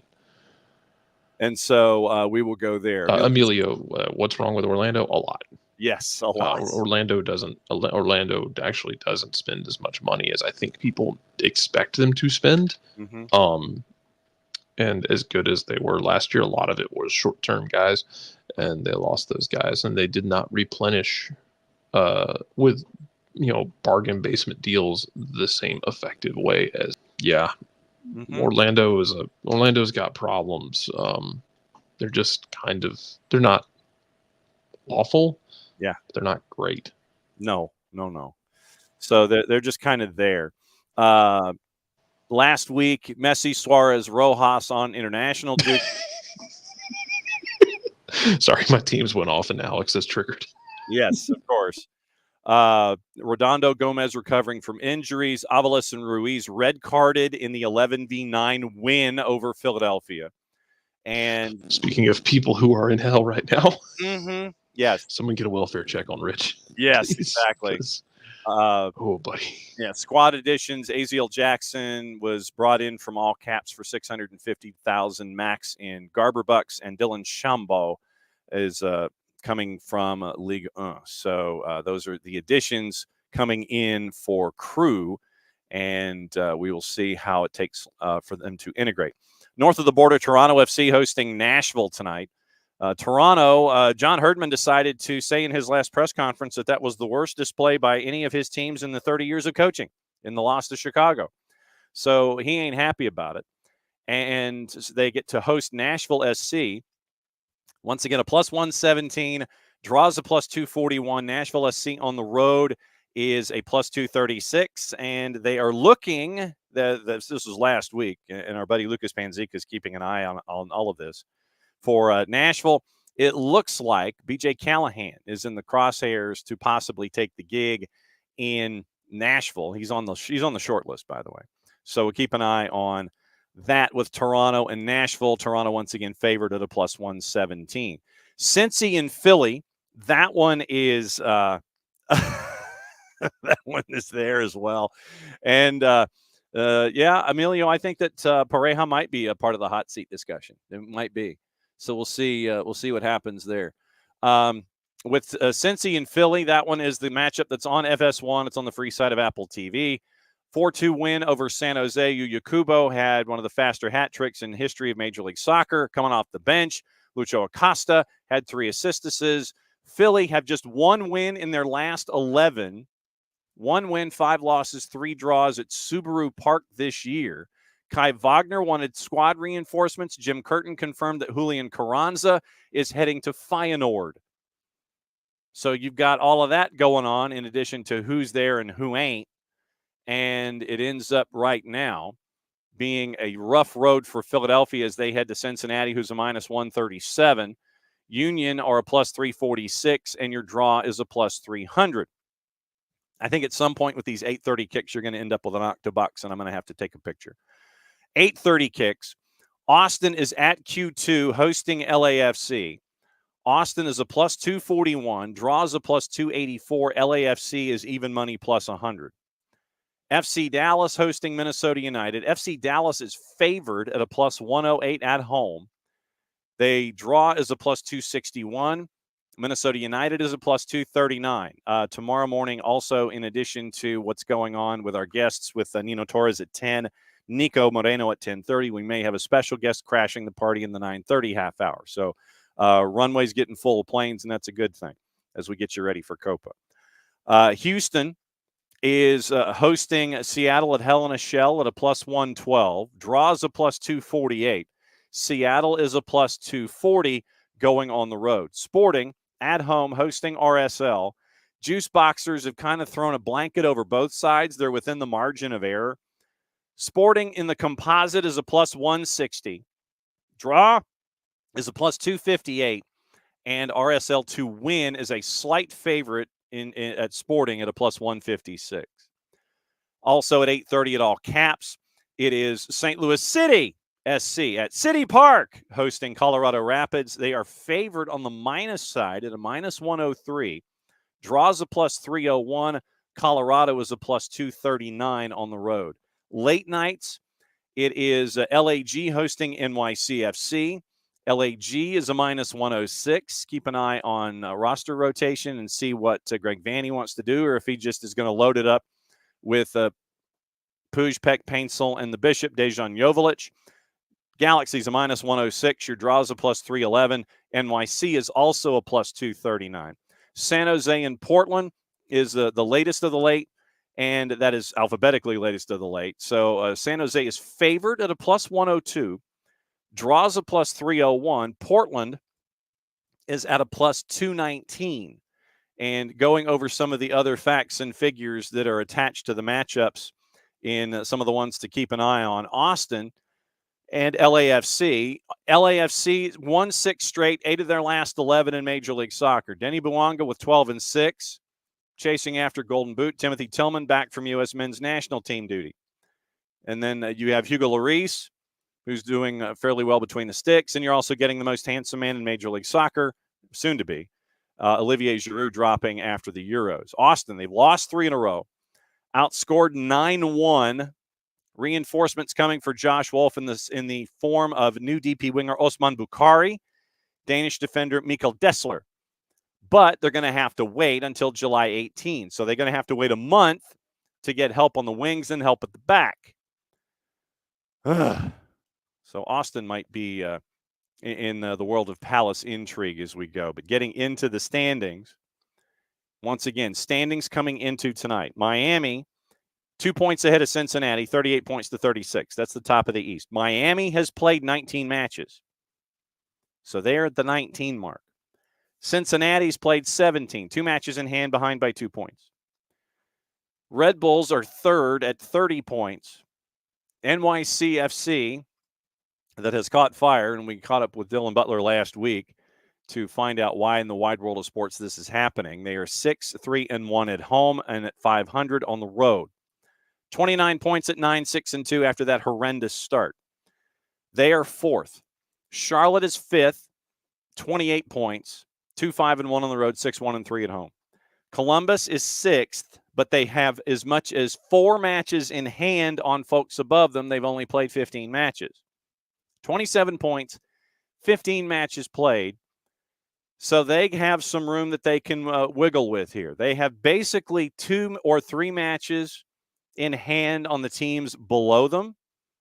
4 on Messi and friends. They've only played 15 matches because of that run they had in the Triple C. 27 points. Toronto is in 7th at 24, and then you have the gaggle, and I mean this, from 8th through the bottom. 8 through 15, legitimately, I'm not kidding. 8 teams separated by 4 points. And we knew that the East was going to be a street fight. Right now, Philly is 8th because of goal difference over Nashville. 5 goals make the difference so far. Philly at 4, 5, and 8, as is Nashville. Philly has plus minus, +3 to -2. So they have a 5-goal advantage in goal difference to make it 8-9. Then DC's in 10th at 19 points. 500 at home, awful on the road. Chicago at 18 points. Below 500 in both places. But they played one more match than Montreal. Montreal's at 18 points and in 12th. Atlanta, 17 points. Same record as Orlando, well ahead of them in goal difference. New England, they've caught fire recently. They've won a couple in a row. They are no longer well back of the pack. They have drafted their way back to the tail end of the lead lap in the East, and they are at 16 points at 5, 10, and 1, and they have still only scored 15 goals in 16 matches. 8 teams separated by 4 points at the bottom of the Eastern Conference. In the West, RSL on top, but they played one more match in LAFC. 34 points for RSL, 33 for LAFC. LAG is third at 31 points. Minnesota is fourth. 17 matches played. They have 29 points. That's Group 1. Group 2, we'll go ahead and put it through 10th. So 6 teams separated by 4 points. And that includes being in or out of the playoffs. Vancouver's at 25 points.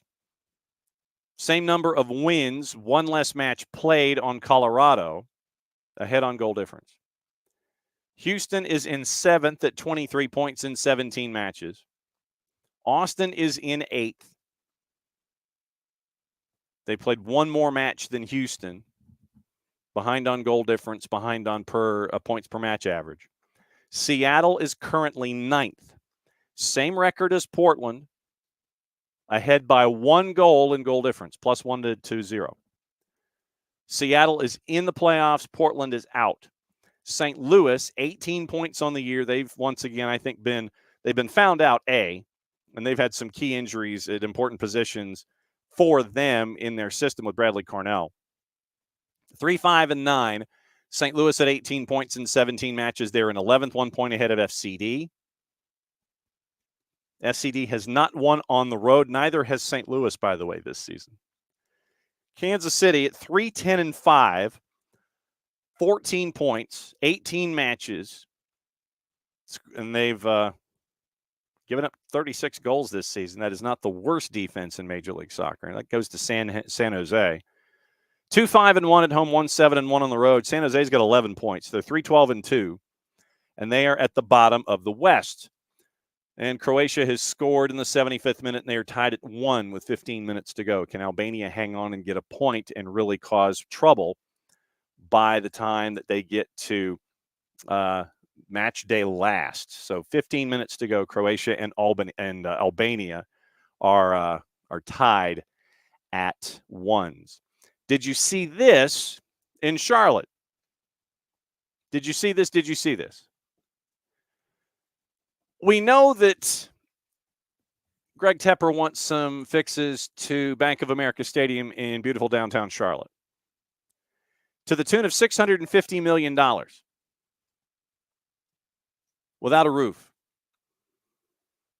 A roof is not an attractive option, according to Tepper Sports and Entertainment and City of Charlotte officials. Earlier this month, remember, they made plans for the largest and most expensive renovation yet, requesting $650 million from the City of Charlotte to make it happen. The City Council is expected to vote on this on Monday. They're voting on the funding Monday. Keep an eye on Monday night. We'll talk about it on Tuesday. Proposed renovations include new seats, an outdoor gathering area, large video screen on the stadium's exterior, but no dome or retractable roof. Plan does not include partial covering for people sitting in the stands, something that Hard Rock has added as an example. Common for venues to host major sporting championships. This is from our friends at the Charlotte Observer and Mary Ramsey's article that came out this morning before the show. Right now, in comments submitted to the city online, people are questioning the plan, citing a desire to see Charlotte land more marquee events and create a more comfortable fan experience during harsh weather. One respondent said, quote, for $800 million, a roof should be included to allow the city to host Super Bowls and college football national title games. Otherwise, it's just lipstick. Tepper Sports and Entertainment and local leaders say they're confident the stadium can continue to comfortably host football games and concerts and compete for major events without a covering. Tepper says it's about modernizing the stadium, TSC, through a spokesperson, modernizing the stadium to deliver elevated experiences while preserving the overall character and location that fans have known and loved for decades. Tepper Sports and Entertainment cites Charlotte's climate as the reason why renovation plans don't include adding a dome or retractable roof. Tepper spokesperson told the Charlotte Observer, quote, we have a beautiful traditional stadium that has been a beloved landmark in Uptown for nearly 30 years. One of the best things about B of A is that you're able to experience the beautiful weather while enjoying the action on the field and pitch. Assistant City Manager Tracy Dodson told City Council members at a June 10 meeting that she talked to Tepper Sports several years ago about adding a roof and found doing so would cost several $100 million. It is an incredibly costly venture. David Abrams, an investment banker who advises the city on sports-related issues, said at the same meeting it's difficult to estimate the cost of adding a roof to an existing stadium. A fixed roof on a new stadium today costs $500 to $600 million. City Council member Malcolm Graham, who chairs the council's Economic Development Committee, said Tepper Sports made the decision that taking on the cost of a roof was not the direction that they wanted to go, and that's in quotation marks. Obviously, our funds are limited, so it really fit into our sweet spot in terms of affordability, he said of the plan the ownership group presented to the city. Graham said the planned renovations to the stadium will put Charlotte in line to secure big events such as international soccer matches, a Super Bowl, and the NFL draft. Quote, we have to be comfortable with who we are, and I'm comfortable with Charlotte and our ability to lure events. And hopefully the improvements to the stadium, if it's approved, will give us yet another step forward. By the way, sidebar, Euros, England and Denmark will be on a closed roof situation because of all the rain that's been going on. And now, as we discuss what's going on in Charlotte, we'll go back to the last match at 7:30 that we have yet to talk about. And there's a reason. Because there's somebody in Washington, D.C. that we get to talk to about said match. And this is where we bring in Jason. Morning, Jason. Oh, Wi-Fi, wonky Wi-Fi. Oh, there he is. I'm going to be fading in and out. Yes, you are. You will be fading in and out this morning. How about we do this? Save some bandwidth? Maybe a little bandwidth. A little bit. Okay. So we'll try it this way. Maybe not. So how is... No, you're good. I've got you so far. I've got you. You got your ears on? I got you. There. Yeah, we got you. Yes. Okay. Yes. There we go. Yes. Okay. So how is DC? He asked. It's hot. It's people are freaking out about how hot it is. So how hot for us who live in Georgia, but no, it's good.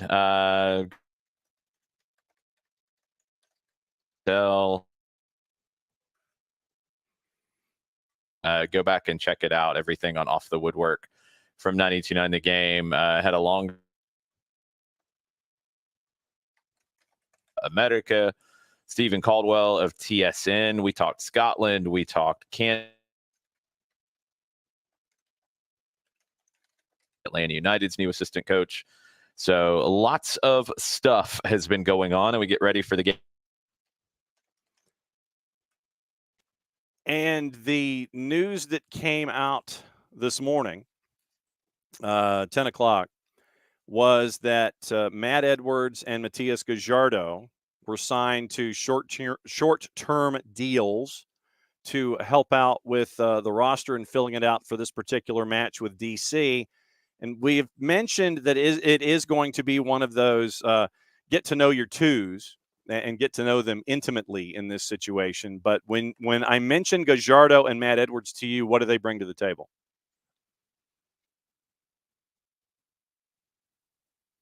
In Edwards' situation, because it's his last short-term call-up. I know these rules are complicated and silly. Call-ups, you can play in 2 MLS games. The call-ups are not related to the number of games you play in the Open Cup. For able to play in the Open Cup in the quarterfinal, and he's been part of the last 2 Open Cup wins. That's, again, a dumb rule that MLS and the MLS Players Association have. Situations with guys like Edwards, who has, I think, shown at the second team level that he can play and he can contribute, and you'd like to be able to use your reserve team in that way. Matias Gajardo is another one who, in previous situations where you might have wanted to use him, you didn't have an international spot. Well, now you do right now, so you can bring him on this trip. The short-term call-up, you can play them in both games because it is about the number of days that they are called up, and neither one has played in MLS. It's Edwards' last call-up, so he's done with call-ups for the year. Regardless, you'd have to sign him to an MLS deal to use him again in anything. And Gajardo, if he plays in both games, even though he'd have other call-ups, he wouldn't be able to be called back up to be used. He could be called up for Open Cup, which is a whole different conversation, and that's your math today. I was going to say, we were talking about the math that's associated with it. And if you were God of rules, if you were the one who was in charge of these kinds of things, we did come to the consensus that it is a silly rule and that you can only have 4 and that you can only be in 2 matches, that kind of a thing. How would you adjust this to where, if you were in a roster crunch, whether numbers or injuries or whatever, how would you adjust the rule to make it fit? Well, the way you have to adjust it, because the limitation, and this has come up with Open Cup and rosters and complaints from people about MLS teams saying they're not as interested in the Open Cup because they can't play their reserve players because of the situations like we're dealing right now with Edwards. Right. The way you have to do it is it's twofold. You either have to go back to the drawing board with the MLS Players Association and get them to back off of the stance that you have to limit how many times you can use players who are in your second team who are not members of the Players Association.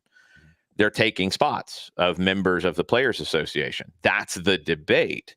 Or you deal with the Players Association and you say that MLS Next Pro players who are on professional contracts, they need to become members of the Players Association. And then the Players Association grows. And then you can get rid of these kinds of dumb limitations. Now, if you want to have some limitations on reserve players being able to play with the first team, that's fine. I don't have a problem with that, because you can't let teams get away from your roster rules and size limits and all those kinds of things. Don't ever buy into the Fantasyland argument that somebody's going to sign a designated player deal with LA Galaxy 2. It's not happening. Nobody's doing that. So we can stop with that aspect of it. Let's live in the real world. You shouldn't be able to rotate through 50 guys if that's what you want to do between your first and your second team and max it out and just rotate and use it freely. If you want to put a limitation on it, that's fine. It should be more than 4 short-term call-ups. Open Cup games should be exempt from it. Leagues Cup games should be exempt from it. Those should be opportunities, if clubs so choose, to use their reserve teams to get that kind of a feel here. but it's going to have to come with the Players Association. Either you need to make MLS Next Pro players members of the MLSPA, or the MLSPA is going to need to be convinced, probably financially, that this is the way that teams need to operate. So coming into this matchup, 8 and 33 days, I think, regardless of competitions. Oh, I can't keep up anymore. I know it's horrendous. It is going to end up at points being a choose your Atlanta United 2's adventure coloring book. But we got to see a little bit of that with folks that we've seen for a long time in the matchup against Houston. Luke Brennan comes in because of the injury to Edwin Mosqueda. Mosqueda is now out 3 to 4 weeks, and then recovery time either adds or subtracts to that. But that was the number that was given yesterday. Luke came in and was the Luke Brennan that we've seen and raising all kinds of hell. And obviously, it's going to be a focal point to keep an eye on Luke going forward. But what are you anticipating coming out of Houston and heading into D.C. with the youth that will be on display with Noah and Luke and others that are going to be a part of this process? Yeah, I mean, we'll see. Luke was really good on Saturday, but that doesn't mean he is going to be really good the next time out, because he's a young player, and consistency is the challenge for young players. I think we've watched Noah Cobb kind of get through that consistency issue this season, to where you're seeing the same Noah Cobb pretty much game to game. And that number of whatever the quality of the performance you want to put on it, it's been steady, and it's also steadily risen. That's good. Young players, especially like Brendan, who has not started an MLS game yet, he's going to have some bad games mixed in with some good games. That's just the trajectory of a young player. So that's why coaches are careful. That's why coaches are going to bring them along slowly, because you don't want that bad game to then affect their confidence and have them play in a different manner. Brennan's a guy who is successful when he is playing with confidence. So you got to continue to feed that. And if that means he starts tonight, if that means he comes off the bench tonight, if that means he's just part of the trip and maybe he plays on Saturday, it depends on what's best for the group as a whole and what's best for his long-term development. So it's the same for Noah Cobb. That's the same for, although he's further along now, he's not in Caleb Wiley territory, but he's getting there. Efrain Morales is another one who is kind of in Luke Brennan's spot of a little bit of MLS experience, but not much. Still somebody that you're wanting to get through to that next side. Edwards and Gallardo are kind of the next ones coming up from the twos in that. Nick Firmino's honestly not far off of that as well. Someone who I think has had the challenge this year of going back and forth, which isn't easy, but that's how you break through. That's how you get to the next level. It's very rare you see players from a second team or an academy anywhere in the world who, when they make their debut with the first team, they immediately jump into the starting lineup and they play every game and every minute after. It's a very hard transition, and it does take some time. So keep that in mind with Brennan. If he doesn't play tonight, if he doesn't start tonight, if he plays limited minutes tonight, keep that in mind. This is a process. This is not an overnight thing. Croatia now leading Albania 2-1 in the 90th minute. I still think Croatia is washed, but Albania has fallen apart before our eyes. Yeah, I mean, like I said, Albania and Ukraine were two of the teams that I was looking at to advance out of group, but I think that Albania has just run out of gas here. And Croatia, I said that they'd get out of group. Yeah, I said Albania would get out of group, and I said that Ukraine would get out of group. Were you imbibing when you made those picks? Well, I mean, I didn't say they were going to be second or thirds, but I did say that they were going to get out of groups. Whew, Ukraine, okay, maybe, but that's bold on Albania. I don't think it's well, and I was leaning into the washed Croatia. That's what I was kind of leaning into that. Yeah, well, at least we get a triple header today with match day twos that we can actually watch on television. When it comes to DC, I know that we're all drawn to their redwood that they have at the point. He was silenced by Charlotte on the weekend. If you were a defensive coordinator and you had the task of either slowing down and or making Benteke irrelevant in a match, how would you go about doing it? One, if I was a defensive coordinator, it'd be in a completely different sport. So that's the first thing. True. We need to get some defensive coordinators and offensive coordinators into MLS. That'd be interesting. I mean, look, he's going to win his aerial duels. There's nothing you're going to do about that, and unless you have Stian Gregerson, which if you do, is not going to be for very long tonight. So physically, you don't have a matchup that is great. So you need to limit his effectiveness in dangerous areas when he wins aerial duels. When he wins them on direct play, you need to limit his options on where he heads the ball to, where he flicks it on. I think most importantly, you need to deny the ball being played to him in the first place. And whether that is being played long by the goalkeeper, by the center backs, you need to be on point in pressuring the ball in those moments. And if the ball gets wide and you're into the attacking third, you need to defend the crosses better.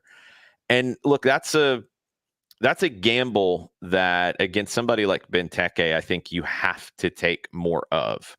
We had this conversation after the first game of the season against Columbus and their goal, and a lot of people yelling and screaming about, Brooks Lennon should have charged out there and closed it down quicker.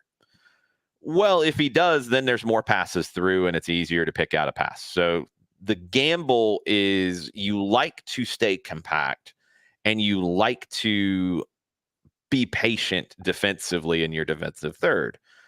Okay, well, it's a different scenario this time around. They have one looming, gigantic, huge threat who has already hurt you this season.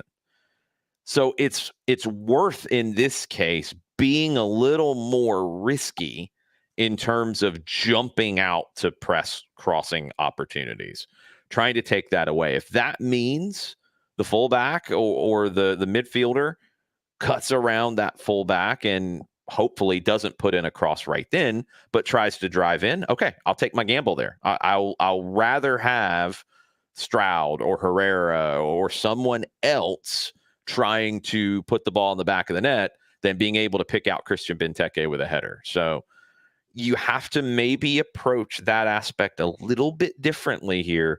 But I think where you can really have impact against DC United is not high pressing in the sense that you're going to give the ball away, but when the ball turns over, don't let them launch it. Their center backs, their defensive mid, their goalkeeper, they want to launch the ball to Benteke and start the play in the attacking half from his head. Don't let him launch it. You're not going to win the aerial duels with him a lot of times, so don't make that what the game comes down to. Don't let them launch. Step out on crosses. Try to find those opportunities to disrupt DC rather than having Noah Cobb or Derek Williams go up against somebody who's got a few inches and quite a few pounds on you. Yeah, no doubt. Definitely got some few LBs on. We have an update in the Euros. Oh, hang on. All right, see how many seconds behind I am here. Okay, so I might have faster TV in Washington D.C. You probably do. Okay, so there, Albania's in transition. I'm at 94.0456 on my. So what are you at? 25 seconds ahead of me? More than that. Oh, wow. 94, 12, 13, 14, 15. So, all right. So they're getting close. Good through ball. Oh, deflected. Oh, okay. So now they just scored. So 94-21 just happened. Way to undersell it there, John. Yeah. Well, I mean, you said an update. So, I mean, I figured everybody else had seen it before me. So Croatia. Croatia, Albania. Be a spoiler for some people. Oh, come on now. So, all right, we're tied at 2 with about 90 seconds to go, and it's less than that. So, I am. Albania scored a little bit earlier. It was a great play. The Albanian player took a knee or shin to the face, but now Albania. And I go back to my original theory that Croatia is washed. Yes, I'm right there with you. What other matches tonight intrigue you here in the midweek? As it's 3 matches in 8 days for everybody almost. Well, I mean, I'm really Switzerland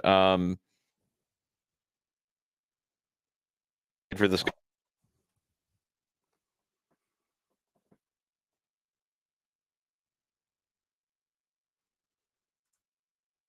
at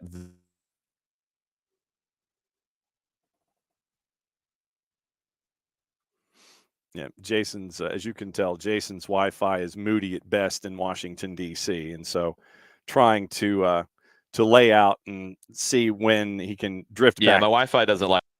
No, it doesn't like the fact that Croatia equalized with time running out in the Euros. So you mentioned what's going on today in the Euros and match day. Let me go ahead, since we're 10 minutes to wrap, go ahead and go broadcast plans at 92.9 The Game and the Odyssey app. Yeah, Jason is getting the Secret Service treatment. I think so. He's getting analyzed for everything that he's been saying. Yes. Broadcast plans for you and Mike. Broadcast plan 6:30, Five Stripes Countdown, 7:40 kick, 92.9 The Game, and the Odyssey app. And then I'll be back in Atlanta for Argentina and Canada tomorrow. Atlanta soccer tonight. After the match, I'll be at Reverb by Hard Rock. Ooh. Come say hello, and we'll be talking about a big, big day in Atlanta soccer tomorrow.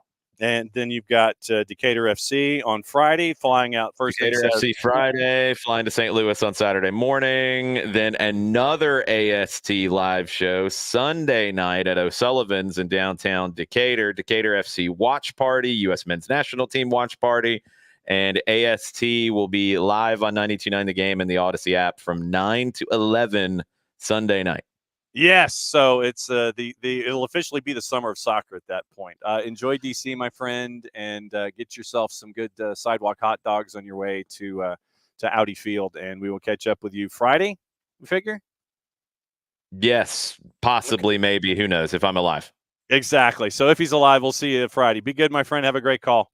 Adios. All right, there's Jason, and so yeah, so we got the bulk of the conversation with Jason. So that's very, very cool. So all right, so we're at 97-40. I'm sure the match is over, and whatever's happening is happening. And one last dash for what I'm seeing anyway when it comes to Croatia and the possibility of them getting a full points out of this. Apparently, we got whistles and full time. So full time, Croatia and Albany, and Albany. I knew I was going to do that. Albania, Croatia and Albania. Albania got a hard-earned point after having a lead, giving up the lead. Croatia 1 point in 2 matches, and Luka Modric has pulled the band out from his hair, and then so it's a shared result for Albania and for Croatia. At noon, it's Germany and Hungary. Jason said that he was going to be interested on Big FOX to watch Scotland and Switzerland at 3:00 as a part of his very, very busy day. So once again, thanks to Jason for dropping by in the skiff that was his hotel in suburban Washington, D.C. So there's all of that.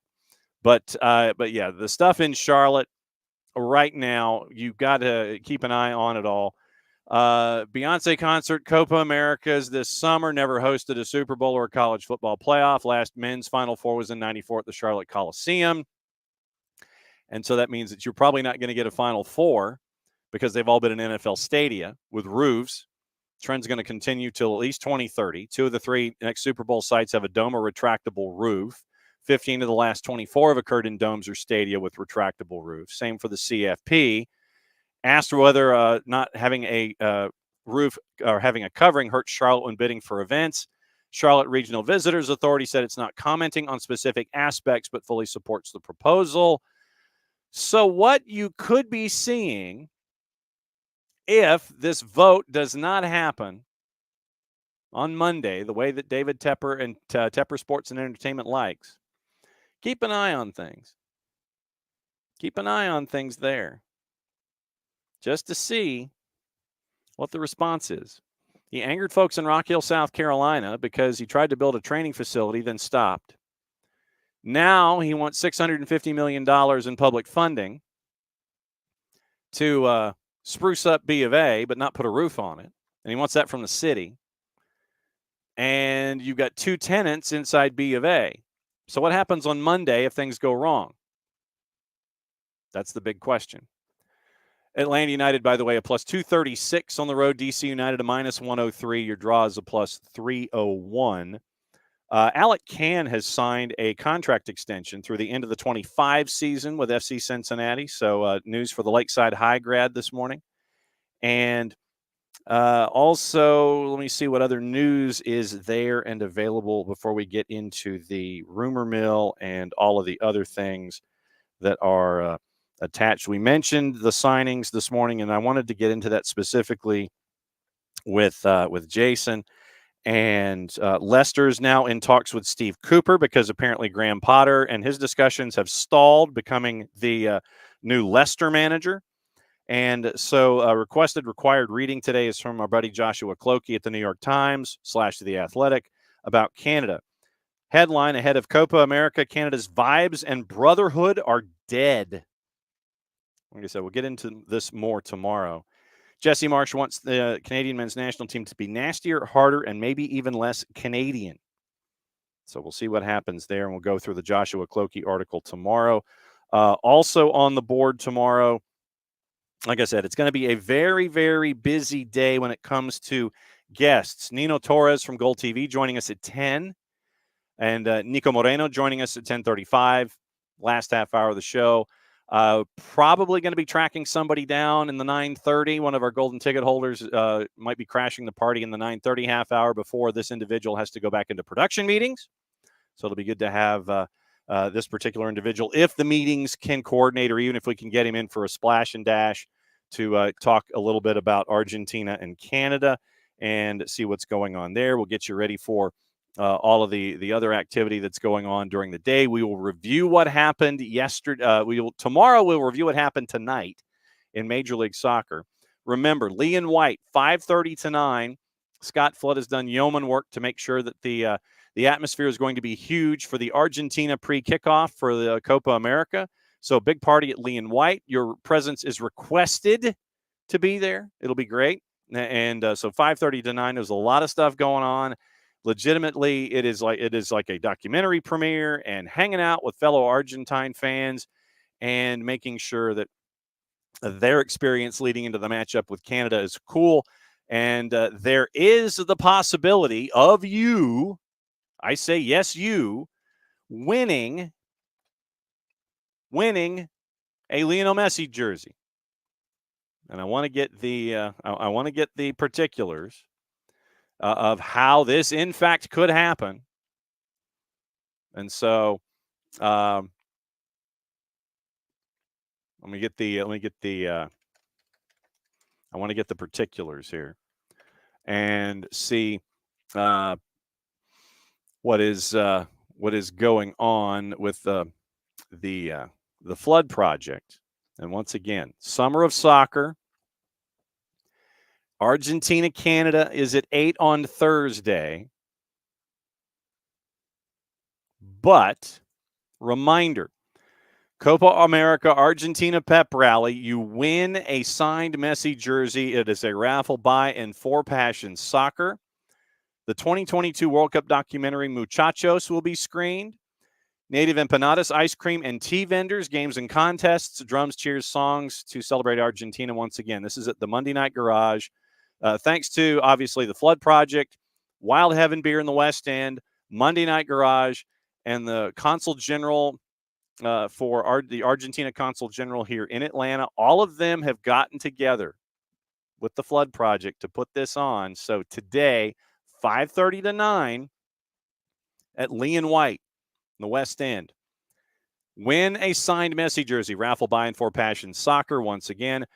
World Cup documentary, it's from 5:30 to 9, so you can catch the early part of the Atlanta United match, drive home second half, or you can stay and watch in other places.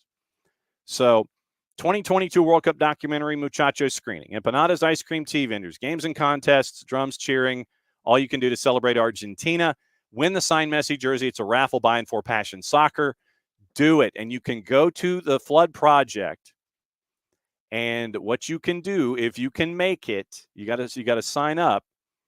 And it's an Eventbrite, but go to the Flood Project and on Facebook, and it'll send you to the Eventbrite invitation. Click in there, and you can be a part of what's going on at Lee and White, 5:30 to 9 tonight. Raffle buy-in for Passion Soccer, win a signed Messi jersey. I'm not kidding. So that's going to be fun. And an Argentina jersey. Argentina jersey. Not a Messi and friends, but an Argentina jersey. That's what it says. The Flood Project on Facebook. Let me post the link. Open copy link address. There we go. So how about we copy the link address, pass it along if you cannot make it. I know it's a lot, but literally just drag the Facebook link and, it's all over the place. But, yeah. So step in, have fun, clear your calendars, possibly win a Messi jersey. So very, very cool stuff there. We mentioned what to watch, and it's mainly the Euros and ESPN. You've got USL Championship and MLS on Apple. So gossip, rumor, and innuendo before we go. Chelsea is eyeing Atletico striker Amorodion as a part of it. Lyon have appointed Montemurro to replace Bompastor as manager. And Mbappe, obviously, it looks like he's going to miss the game coming up because his nose is broke. He's trying to figure out how to breathe and function more than anything else. Gossip, rumor, and innuendo. Chelsea interested in signing RB Leipzig striker Luis Openda. Mikhailo Mudryk could leave Chelsea as the Blues pursue Michael Olise. Dortmund hoping to take Brighton's Pascal Gross back to his homeland this summer. Southampton have asked about re-signing Danny Ings from West Ham. It's the four-letter paper, willing to pay up to $6 million for the former England striker. Manchester United considering whether to make an approach for Genoa's keeper Josep Martinez, no relation, despite Inter Milan having already agreed to personal terms with the 26-year-old. That's from Rudy Galletti. Everton have agreed to sign Tim Irogbunam from Aston Villa. Belgium's Amadou Onana set to leave Everton. Arsenal having made contact with the Toffees and won at least $50 million for the 22-year-old, four-letter paper. We mentioned Leicester City and Graham Potter. We've mentioned that is stalled. Keep an eye on Steve Cooper. Ajax interested in a cut price deal with Burnley for Wout Weghorst. West Ham keen on signing Sunderland's forward Jack Clark. Arsenal prioritizing midfield reinforcements after missing out on RB Leipzig's Benjamin Šeško. Sheffield United have opened talks with Forest over a deal for Joe Worrell. Birmingham City interested in signing 32-year-old English keeper Ryan Alsop from Hull. Manchester United remain interested in Bologna's Joshua Zirkzee, but the High Commission involved is complicating things. Amad Diallo set to remain at United, key part of Erik ten Hag's plans. Arsenal have offered Estonian Karl Hein a new deal as the club's third-choice keeper. Chelsea set to reject a bid from Atleti for Conor Gallagher, three-letter paper. Gallagher has told Chelsea he will not be forced out this summer amid interest from Atletico, Spurs, and Villa. So that is your gossip, rumor, and innuendo. So that is the deal. Albania gets a point. Coming up at noon, Germany, Hungary, Scotland, Switzerland. That is at 3 o'clock on Big FOX. That gets you to 5 o'clock. Think of things to do. What you can do is you can drive to Lee and White and then keep an eye on what's going on in Major League Soccer starting at 7:30. So you've got all of the activity going on in Major League Soccer. You've got all of the juice boxes that we talked about there. Germany, Hungary. Germany's at a minus 400. Your over-unders at 3.5. And the Swiss are only a minus 115 in Cologne with the Scots over-under at 2.5. I'd take the under, frankly, but only a 115. So Albania held Croatia to a 2-2 draw, and that's how things started up today. So as always, thanks to Jason. I know he was fighting wonky Wi-Fi, and more power to him for trying to get out of that skiff in one piece. That's how it is in Washington, D.C.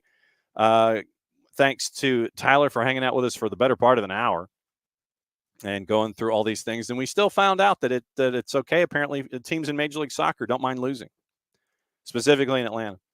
So, yeah, tomorrow, busy. We're going to recap what happened last night. We will recap what happened tonight, tomorrow. Special guest, hopefully, at 9:30, catching him on the fly. 10 o'clock, Nino Torres, 10:30, Nico Moreno, and that'll get us through your Thursday. So, once again, thanks for hanging out. Thanks for being patient. Thanks for all of the wonky Wi-Fi. and all of the fun conversation that we have on Wall Pass Wednesdays. Thanks to Jarrett, and thanks to all of y'all for dropping by, as you always do. So that is another go round of Soccer Down Here, Soccer's morning show, back in a little less than 22. And we'll get back at it again tomorrow. And so, as always, play it safe again. Mucha plata, y'all. I'm going to put up the banner, and this is the out. And so I guess I need to sing the tail end of things involving like it used to be on the Gary Shandling show. So I'll just whistle before we go to the end of the stream.